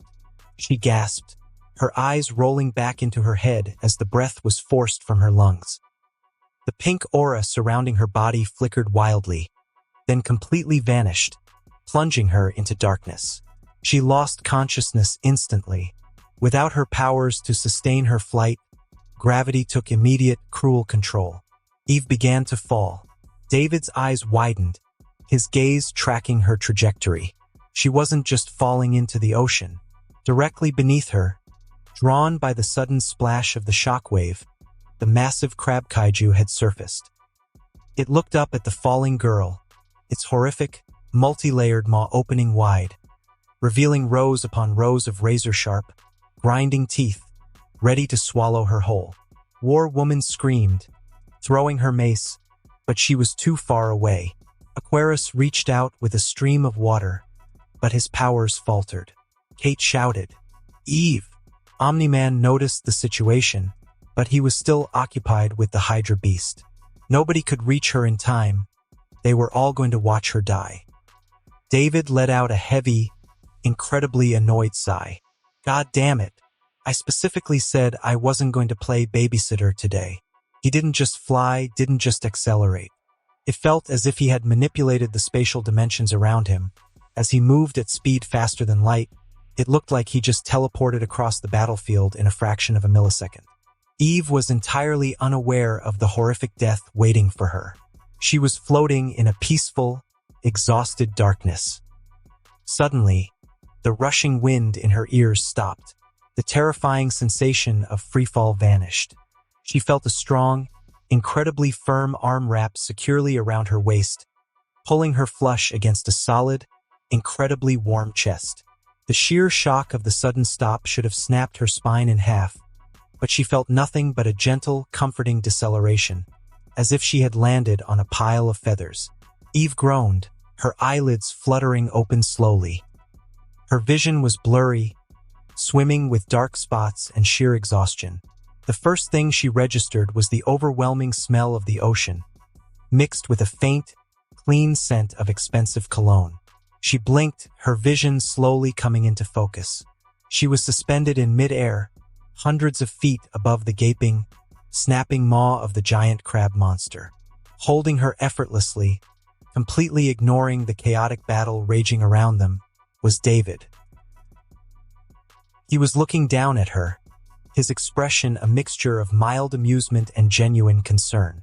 The brutal ocean winds were whipping his hair around, but he looked entirely, completely unbothered by the fact that they were hovering in the middle of a literal apocalypse. "Hey there," David said, his voice smooth, completely calm, and laced with his signature, sarcastic charm. "You know, when you said you were quitting the team to go process your feelings, I assumed you meant eating ice cream and watching sad movies. I didn't realize your coping mechanism involved throwing yourself into the mouth of a giant kaiju. Seems a bit extreme, don't you think?" Eve stared at his face, her exhausted brain struggling to process the reality of the situation. She looked down at the snapping monster, then back up into David's calm, incredibly confident eyes. A small, weak, entirely involuntary laugh escaped her lips, a mixture of sheer relief and profound exhaustion. For a moment neither spoke, as their eyes met. Then David glanced downward toward the crab monster. The creature looked genuinely confused. "Sorry, buddy." He pointed toward Eve. "I already called dibs on saving this one." The crab roared angrily. David sighed, then looked back toward Eve. "You!" Eve whispered, her voice incredibly hoarse, her body completely limp in his arms. "You came back." David offered a soft, genuine smile, his grip tightening protectively around her waist. "Yeah, well," David replied, casually shifting his gaze toward the three massive kaijus that were currently tearing the city's defenders apart. The playful sarcasm faded from his eyes, replaced by a cold, terrifyingly powerful intensity that made the air around them begin to crackle and hum. "It looked like you guys were throwing a pretty spectacular pity party down here. And honestly, I hate seeing a perfectly good beach get ruined. Take a breath, Eve. I've got you. This little monster problem has gone on long enough. Now it's time to end this shit show." The ocean suddenly became very quiet, and for reasons none of the heroes could explain, every single one of them felt a chill run down their spine. The news helicopters hovering a few miles outside the active hot zone had their telephoto lenses zoomed in so close that the high-definition feeds captured every single detail in excruciating clarity. Across the globe, millions of people sat glued to their television screens, their breath catching collectively in their throats. They had already watched this mysterious, arrogantly charismatic newcomer casually lift multiple multi-ton cruise ships out of the ocean and carry them to safety as if they were nothing more than plastic toys. But what he did next left the entire world in a state of stunned, bewildered silence. Through the smoke and the churning, blood-stained waves, David descended with absolute grace, his black boots hovering inches above the water. Cradled securely in his right arm, held firmly against his side by a steady hand around her waist, was Eve. The way David held her was entirely effortless, turning a horrific battlefield rescue into something that looked almost serene. Before Eve could offer another weak retort, a shadow loomed directly beneath them. The massive crustacean kaiju, thoroughly enraged that its prey had been snatched away at the very last second, let out a wet, clicking roar. Couldn't fly, and they were just high enough out of its physical reach, but that didn't stop the creature from lashing out. It violently slammed its colossal claws down into the ocean surface, creating a massive eruption of water. A heavy, torrential wall of salty, foul-smelling seawater gushed directly upward, completely drenching both David and Eve from head to toe. David's perfectly styled hair flattened against his forehead, and his pristine, expensive black sweatshirt was instantly soaked, dripping wet.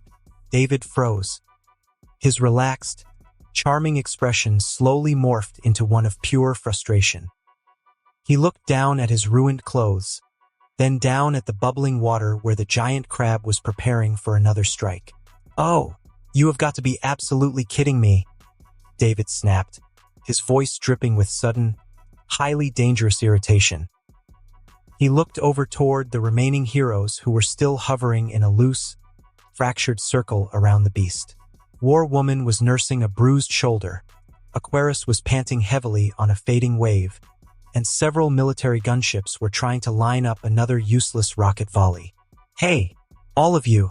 Yes, I'm talking to the old lady and the fish guy," David yelled, his voice easily cutting through the roaring wind and the sirens. "Get the hell away from this thing right now. Back off, clear the area, or you're all going to end up as collateral damage. I am entirely done playing nice today." Under normal circumstances, War Woman would have taken severe offense if someone called her old and screamed orders at her. Her pride as a hero would have demanded she stand her ground. But she knew what David was capable of. She also looked at the absolute, terrifying pressure beginning to radiate off David's soaked frame, and for the first time in her life, her instincts screamed at her to run. "Everyone, fall back, immediately," War Woman commanded into her comms, her voice carrying a rare note of genuine urgency. "You don't have to tell me twice," Aquarius muttered, letting his tidal wave dissolve as he dove deep into the lower currents, swimming away from the crustacean at maximum speed. The military jets and gunships quickly veered off, scattering across the sky like frightened birds. With the area completely cleared, David stood alone in the sky, still holding Eve securely against his hip with his left arm. He slowly extended his right hand straight downward, his palm facing the massive crab kaiju that had its horrific, multi-layered mouth opened wide, clicking its jaws in anticipation. "You ruined a designer sweatshirt, buddy," David muttered, his eyes narrowing. "And for that, you get to be the example." Deep within David's core, his immense ki energy flared. A brilliant, blindingly blue sphere of pure, concentrated ki began to rapidly manifest around his open palm. The moment the energy appeared, the entire atmosphere over the Miami coastline fundamentally changed. The air pressure dropped so violently that the clouds directly above them began to warp into a spiraling vortex. A heavy gravity well formed around David, causing the ocean water beneath him to physically depress, creating a smooth, hollow bowl in the sea. Every single hero on the battlefield, even Nolan, who was miles away fighting the Hydra kaiju, felt a sudden, primitive chill strike their souls.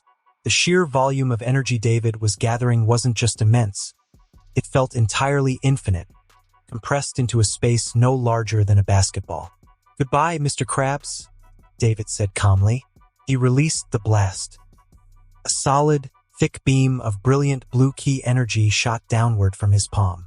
There was no loud explosion upon release, just a terrifying, high-pitched hum that completely erased all other sounds from the world.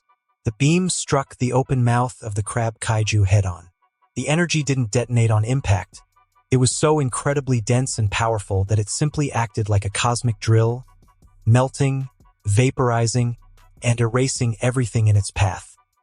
The beam punched entirely through the monster's length, boring deep into the ocean floor beneath it, before a massive, delayed explosion finally detonated beneath the sea. A spectacular, towering column of white water, steam, and blinding blue light erupted hundreds of feet into the air, forcing the news helicopters miles away to violently sway in the resulting shockwave. The heroes shielded their eyes, the blinding radiance illuminating the entire coastline like the middle of the afternoon. When the towering wall of water finally cascaded back down and the thick clouds of steam slowly dissipated, the world looked down to see what remained of the terrifying crustacean kaiju. There was almost nothing left. The creature was still technically standing on its massive legs in the shallow water, but the entire center of its colossal body was entirely gone. A perfectly smooth, massive circular hole had been bored straight through its torso, leaving only the very outer edges of its shell and its legs intact, forming a grotesque, hollow archway of smoking meat. The edges of the wound were completely cauterized, glowing cherry red from the intense heat. A second later, the structural integrity of what was left failed completely, and the outer shell collapsed into the ocean with a dull, heavy splash. Across the world, television stations went completely silent. The news anchors forgot their scripts, staring at the monitors with their mouths wide open. Down in the rubble of the beachfront skyscraper, Mark, who had finally managed to push a massive concrete pillar off his chest, coughing violently as he floated up into the air, his uniform covered in gray dust. He looked toward the bay, his jaw dropping as he saw the hollowed-out remains of the crab monster. What kind of power is that?" Mark stammered, his confidence taking a massive, staggering blow. He had struggled so hard, suffered broken ribs just trying to scratch the surface of one of these things, and this guy had just deleted one with a single hand while holding a girl. Tech Jacket hovered over the water, her alien armor's targeting computers completely flashing with errors as they tried to calculate the energy output of David's blast. "Robot, tell me your scanners picked that up. What the hell was that weapon?" The energy readings defy conventional categorization. Robot's mechanical voice replied over the comms, his optical sensors pulsing rapidly as he processed the data. He did not utilize an external device or a known elemental attribute. The power was entirely internal. His combat efficiency has just been reevaluated to an unquantifiable metric. "We are entirely outclassed." Eve, still cradled in David's arm, stared down at the massive circular empty space where the monster used to be. She looked at the smoking water, then looked up at David's completely casual, entirely unbothered face. Not a single drop of sweat was on his skin. You really don't like to hold back, do you?" Eve murmured, a mix of awe and a strange sense of comfort washing over her. "Hey, I held back as much as I could, and also, I gave them a warning." David smiled, his tone returning to its usual lighthearted cadence. "Besides, I told you I'd handle it. Now let's get you somewhere dry before you catch a cold. I don't think your pink shields protect against pneumonia." With a gentle burst of speed, David flew across the bay, bypassing the hovering heroes entirely, and descended toward the massive deck of a military aircraft carrier. The thousands of sailors and GDA personnel on deck scrambled backward in absolute awe and terror as the godlike being touched down softly on the metal plating. David gently placed Eve down on a stack of secured cargo crates, ensuring she was stable. A dozen medics immediately rushed forward, carrying blankets and medical supplies, though they kept a very respectful, highly terrified distance from David himself. "All right, Eve, you sit tight. Get some of that disgusting sea water out of your hair, and let the guys here handle the rest," David said, patting her shoulder gently. "I've got 2 more overgrown pets to put down." "David, be careful," Eve said softly, wrapping a heavy wool blanket around her shoulders. "The Hydra, Its regeneration is insane. Omni-Man hasn't been able to leave a scratch on it that stays. Regeneration just means I get to hit it more than once. David grinned, flashing her a quick wink. Don't blink. You might miss it. With a sudden sharp crack of displaced air, David launched himself back into the sky, leaving the military personnel staring up at the clouds in absolute reverence. As he ascended to a high vantage point, David looked over the remaining fronts of the war zone.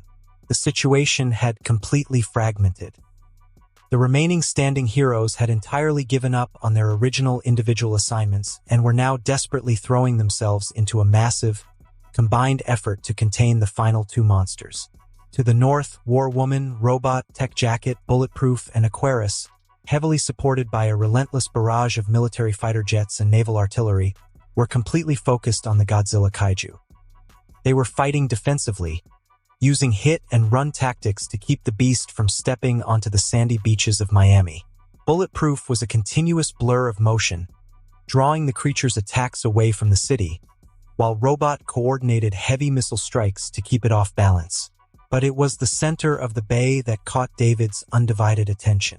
Nolan and Mark were currently trapped in a brutal, agonizing struggle against the multi-headed Hydra kaiju, and they were losing badly. The Hydra was a magnificent, terrifying engine of destruction.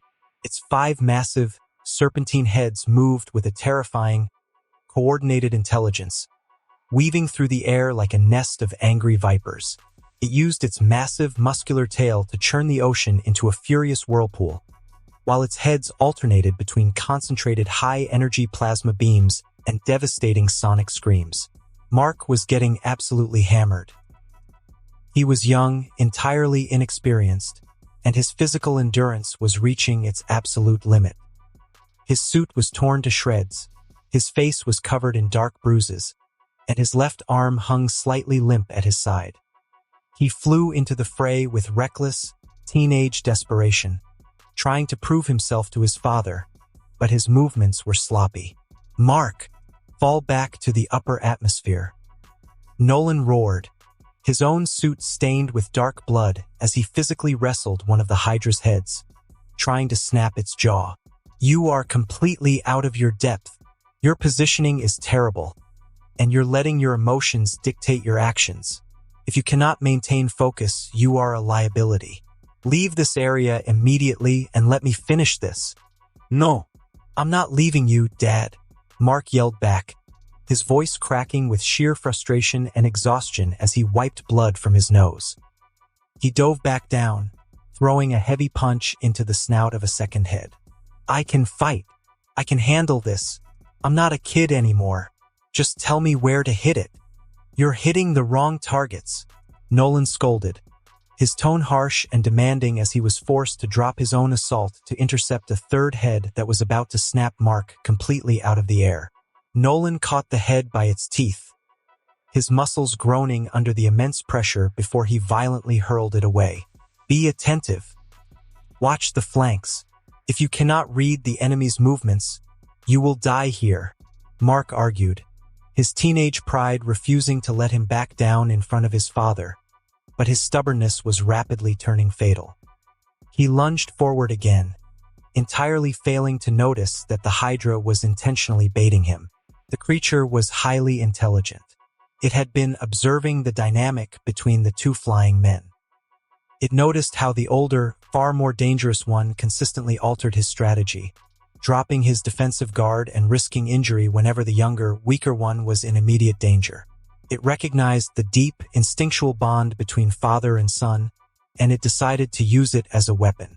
The Hydra completely shifted its focus, ignoring Nolan entirely and locking all 5 of its gazes onto Mark. 2 of its heads suddenly reared back, their throats glowing with a sickening, highly concentrated purple plasma energy. They unleashed a combined barrage of a plasma beam and a high-frequency sonic scream directly at Nolan, slamming into the Viltrumite with such immense force that it physically drove him downward, plunging him deep into the muddy floor of the ocean bay. With Nolan temporarily pinned underwater, the remaining 3 heads of the Hydra immediately converged on Mark. "Mark, who had been looking downward toward the splashing water, completely worried for his father's safety, turned back around far too late. His eyes widened in absolute horror as the cavernous, razor-toothed maw of the center head enveloped his entire field of vision. The beast was lunging not just to bite him but to swallow him whole, to take him hostage within its massive throat. "Mark!" Nolan burst from the ocean surface like a nuclear missile, his eyes burning with a terrifying, desperate rage. He didn't care about form, he didn't care about strategy. Seeing his son inches away from being killed triggered something primal deep within him. He intercepted the strike at the very last microsecond. Nolan violently shoved Mark out of the way, throwing his son clear of the danger zone. But in doing so, Nolan left himself entirely exposed. The Hydra's central mouth snapped shut with a deafening, metallic crunch. Its teeth sunk deep into Nolan's shoulders and torso, completely enveloping his arms and locking them against his sides. A second later, the other two flanking heads lunged forward, their jaws clamping violently onto Nolan's legs and midsection, effectively pinning the greatest hero on Earth in a massive, crushing three-point vice grip. Nolan let out a loud, agonizing shout of pure pain and fury. The immense pressure of the beast's jaws began to grind against his bones, the teeth sinking deep beneath his skin, drawing torrents of blood that dyed the creature's scales. He resisted with everything he had, his face contorting in sheer agony as he tried to pry himself free, but with his arms pinned, he couldn't find the leverage. "Dad!" Mark screamed, a massive rush of adrenaline flooding his system. He forgot his injuries, he forgot his exhaustion. Seeing his father, the invincible, untouchable Omni-Man, screaming in pain shattered something inside the boy's mind. Mark flew forward at maximum speed, his fists raised, completely desperate to tear the monster's heads off. But the Hydra was fully prepared. The remaining two heads swung around smoothly, their throats glowing. At point-blank range, they unleashed a combined, synchronized blast of concentrated plasma and concussive sonic energy directly into Mark's chest. The explosion was immense. Mark didn't even have time to scream before he was blasted violently backward across the sky, his chest smoking, tumbling helplessly through the air before crashing heavily into the water miles away, completely out of the fight. Across the world, the media broadcasted the horrific sight live. The anchors were in a state of utter panic. People in their homes were shocked, staring at their screens in sheer terror. The unthinkable was happening right before their eyes. Omni-Man was losing.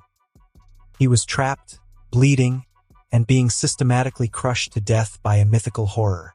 Some news stations were already preparing obituary segments, openly wondering if the world's greatest protector would even survive the afternoon, or if he would be left permanently crippled. David watched the entire shit show unfold from above, running a hand through his hair. "All right, that's enough of that. I think the entire family drama has reached its tragic climax." With a casual flick of his ankles, David descended. He dropped out of the sky like a falling meteor, arriving at the scene of the struggle in an instant. The central head of the Hydra was currently shaking Nolan violently, preparing to tear the Viltrumite in half.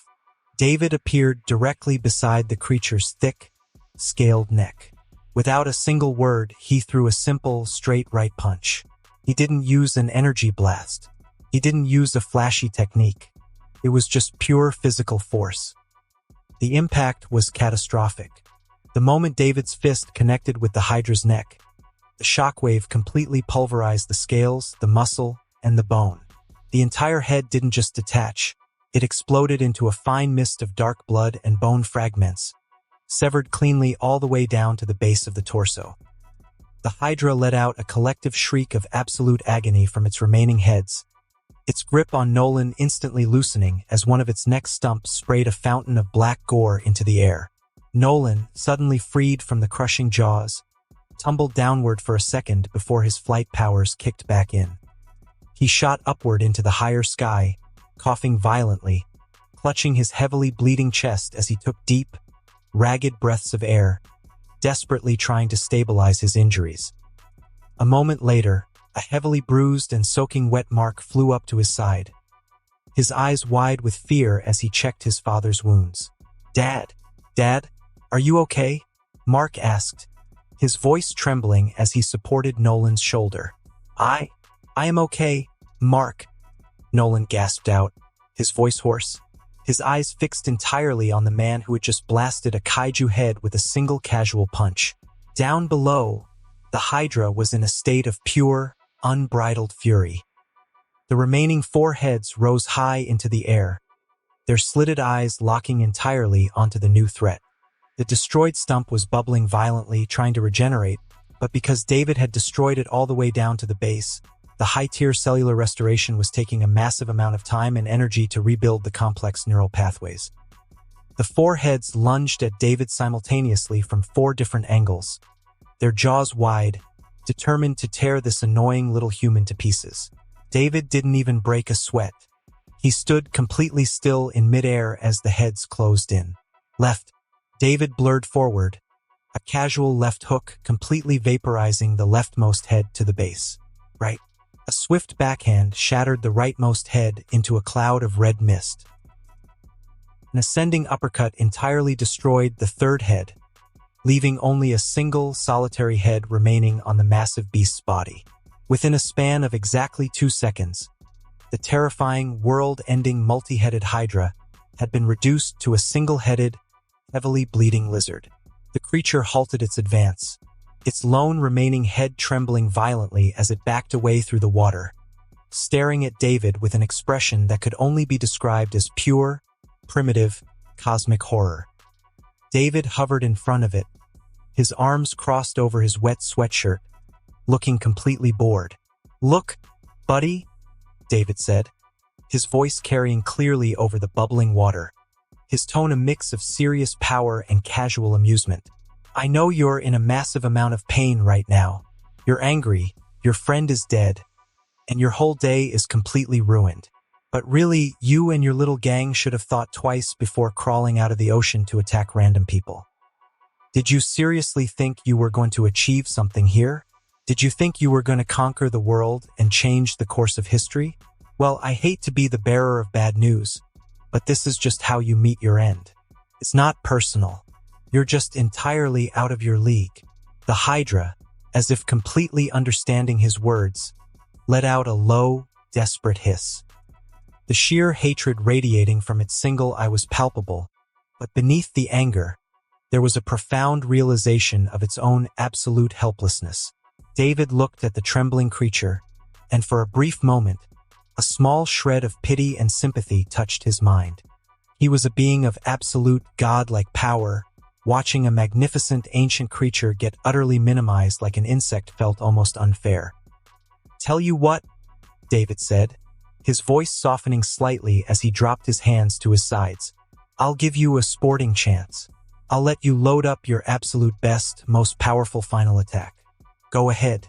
Gather everything you've got left in your body. Put your entire soul into it. That way, when you die, you can at least feel like you gave it everything you had in the tank." "Sounds good." The Hydra didn't hesitate. Recognizing this was its absolute final moment of existence, the creature abandoned all other biological functions. It completely halted the slow regeneration of its severed necks, redirected all its cellular energy, and stopped its internal healing processes. Every single ounce of its primal life force was channeled directly into its single remaining head. The scales on the monster's body began to glow with a blinding, volatile purple light.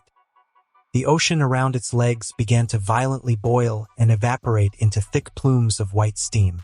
A massive, swirling sphere of concentrated plasma and pure elemental energy began to rapidly gather around its wide-open jaws, growing larger and more unstable by the second, until it was the size of a multi-story building.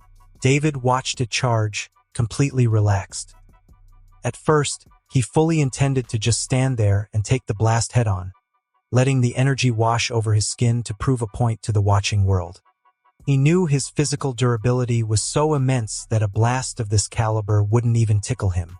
But then, a sudden, horrifying thought struck his mind. "Wait a minute," David thought, his eyes widening slightly as a cold sweat broke out on the back of his neck. My body is completely indestructible, yes, but my clothes are definitely not. This is a standard cotton sweatshirt and denim jeans. If a blast of this absolute magnitude hits me head-on, it's going to completely vaporize my outfit. I'll be left standing here entirely buck naked. And the entire news media, CNN, Fox, every helicopter on the East Coast is broadcasting this live to millions of families across the globe. I am absolutely not becoming a global meme for flying around naked. Cecil would never let me live it down. At the exact millisecond the Hydra unleashed the colossal, blinding beam of purple destruction, David quickly raised his hand and snapped a dense, spherical green energy barrier around his body. The ultimate plasma beam struck David's barrier with the force of a tectonic shift. The resulting detonation was so unimaginably massive that it completely blinded every single person within a 50-mile radius. A spectacular, roaring dome of purple and white light consumed the entire center of the bay. The sheer, concussive atmospheric shockwaves slammed into the surrounding heroes, launching War Woman, Tech Jacket, and Robot backward through the air for miles like leaves in a hurricane. Down in the bay, the massive military aircraft carriers, vessels that weighed over 100,000 tons, were physically pushed through the water for miles, their anchors snapping like twigs under the immense displacement.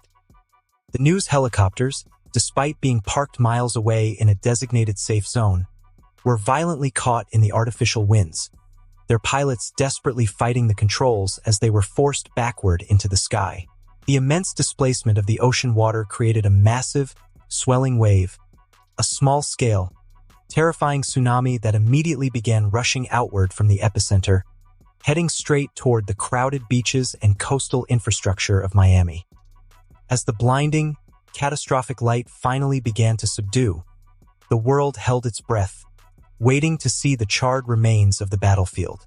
Through the thinning smoke, David floated completely unharmed. His green barrier dissolved, revealing his sweatshirt and jeans were still entirely pristine, perfect, and completely untouched. Not a single strand of his hair was out of place, and there wasn't even a single drop of sweat on his forehead. He looked completely immaculate, as if he had just stepped out of a luxury department store rather than a nuclear-level explosion. Nolan, Mark, and the surviving heroes stared at him from the distant skies, their minds completely failing to grasp the sheer, absurd scale of his durability. He hadn't just survived an ultimate attack, he had entirely neutralized it without a single scratch. David looked down at the massive, roaring tsunami wave that was rapidly rushing toward the Miami shoreline, threatening to flood the city. He casually extended his right arm downward, clenched his fist, and gave a light, incredibly soft downward punch toward the open air. A localized, hyper-focused wave of pressure shot out from his fist. The moment the pressure hit the rising tsunami, the counterforce completely flattened the wave, instantly dissolving the towering wall of water back into a calm, gentle ripple that lapped harmlessly against the sand. With that secured, David turned his gaze back to the completely exhausted, heavily panting Hydra monster in front of him. The creature's single head was drooping, its life force entirely depleted from the final attack. David floated closer, stopping inches away from its snout. He offered a soft, respectful nod. "You did good, buddy," David said, his voice carrying a genuine tone of respect. "Stand proud. You're strong." The Hydra blinked its large eye once, as if accepting its fate. "But now," David smiled, his eyes flashing with a sudden, lethal light, "it's my turn." Before the creature or any of the watching heroes could even register a movement, David flew forward. He didn't just move fast. He accelerated to such an incomprehensible velocity that he became completely invisible to the human eye, leaving a vacuum of shattered air in his wake. He flew directly through the center of the Hydra's remaining head. Like a bullet passing through a body, David entered through the front of the skull and emerged cleanly out of the back of the neck, completely hollowing out the creature's final brain center. For a brief second as he flew out the other side, His entire body and clothes were completely covered in a thick layer of dark, viscous monster blood. But David didn't slow down gently. The exact millisecond he cleared the monster's body, he brought himself to a complete, violent standstill in midair. The sheer, instantaneous deceleration created a massive sonic boom that radiated outward from his own body, creating a violent blast of wind that instantly stripped every single drop of blood and gore off his skin and clothes, casting it away into the ocean. He stood there, completely dry once more, his sweatshirt spotless. Behind him, the massive, headless form of the Hydra Kaiju groaned, its immense bulk completely losing all muscle tension.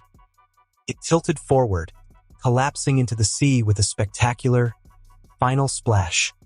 Its reign of terror completely concluded.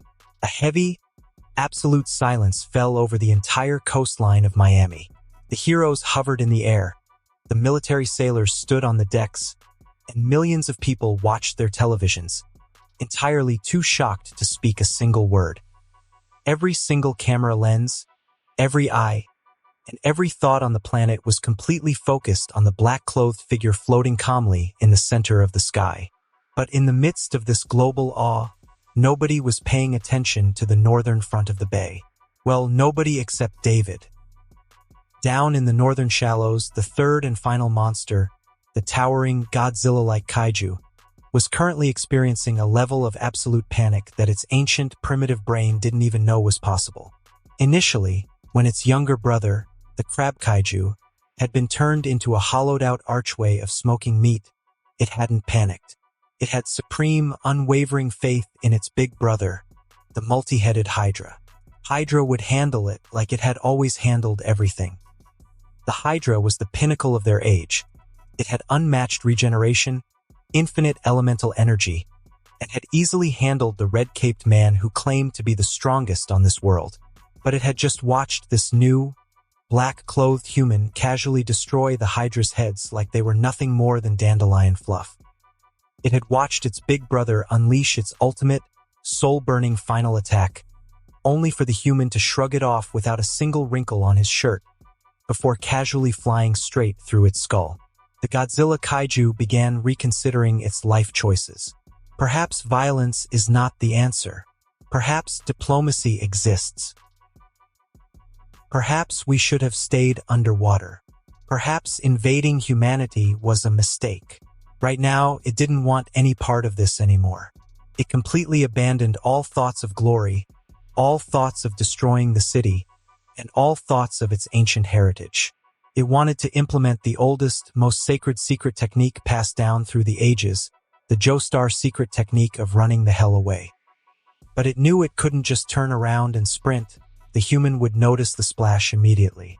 So, the massive, tens of thousands of tons reptilian titan began to move underwater with a level of slow, excruciating deliberation that was absolutely hilarious to watch.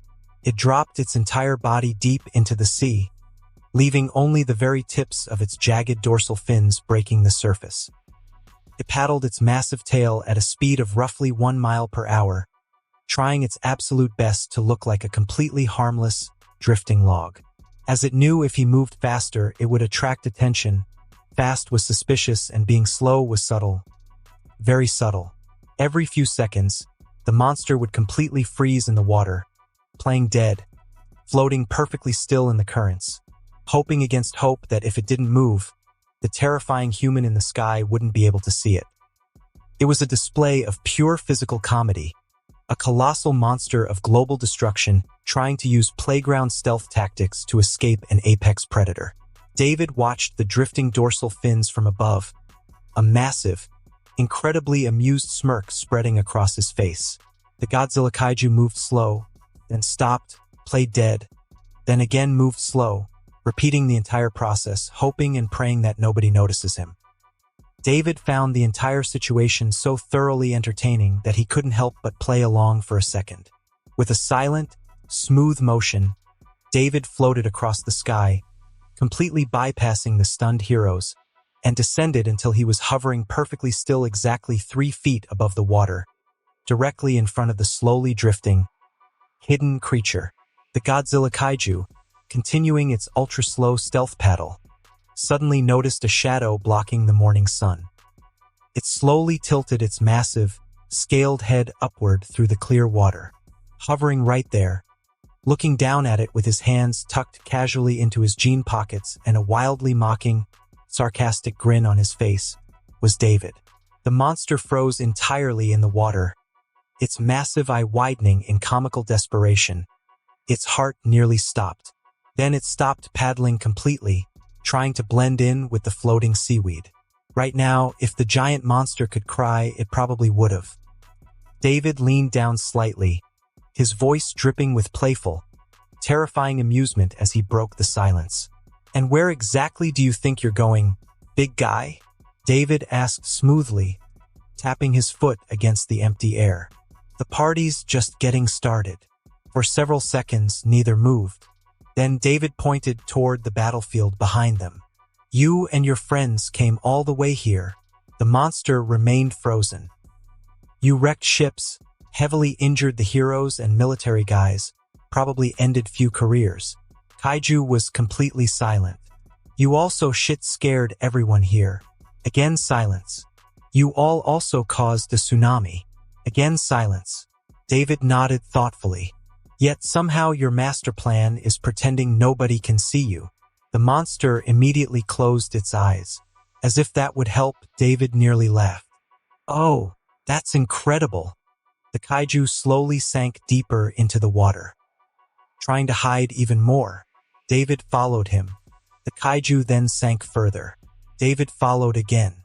Finally, the monster opened one eye. David waved at him, but the monster immediately closed it again. David burst out laughing. "Buddy, you are the size of a skyscraper. You are not hiding with that." Around the battlefield, heroes and civilians alike stared at the ridiculous scene unfolding. Even exhausted and injured, Mark couldn't stop laughing. Is that guy trying to sneak away?" Omni-Man rubbed his forehead. "It seems so." Even Eve was laughing now. The Godzilla kaiju looked around desperately, searching for help. But it found none. Eventually, it lowered its head. They were defeated, utterly defeated. David floated down until he was standing directly in front of its face. The monster looked like a criminal caught stealing cookies. "So," David smiled, "let's talk about what happens to you now." The kaiju immediately became nervous, extremely nervous, because somehow that smile looked far more dangerous than any attack David had used today. And that concludes this episode. If you enjoyed it, I'd seriously love it if you guys could leave a like on the video, as it genuinely helps out so much, and it keeps me going. Plus, it takes only 1 second. That said, have a wonderful day. See you in the next one.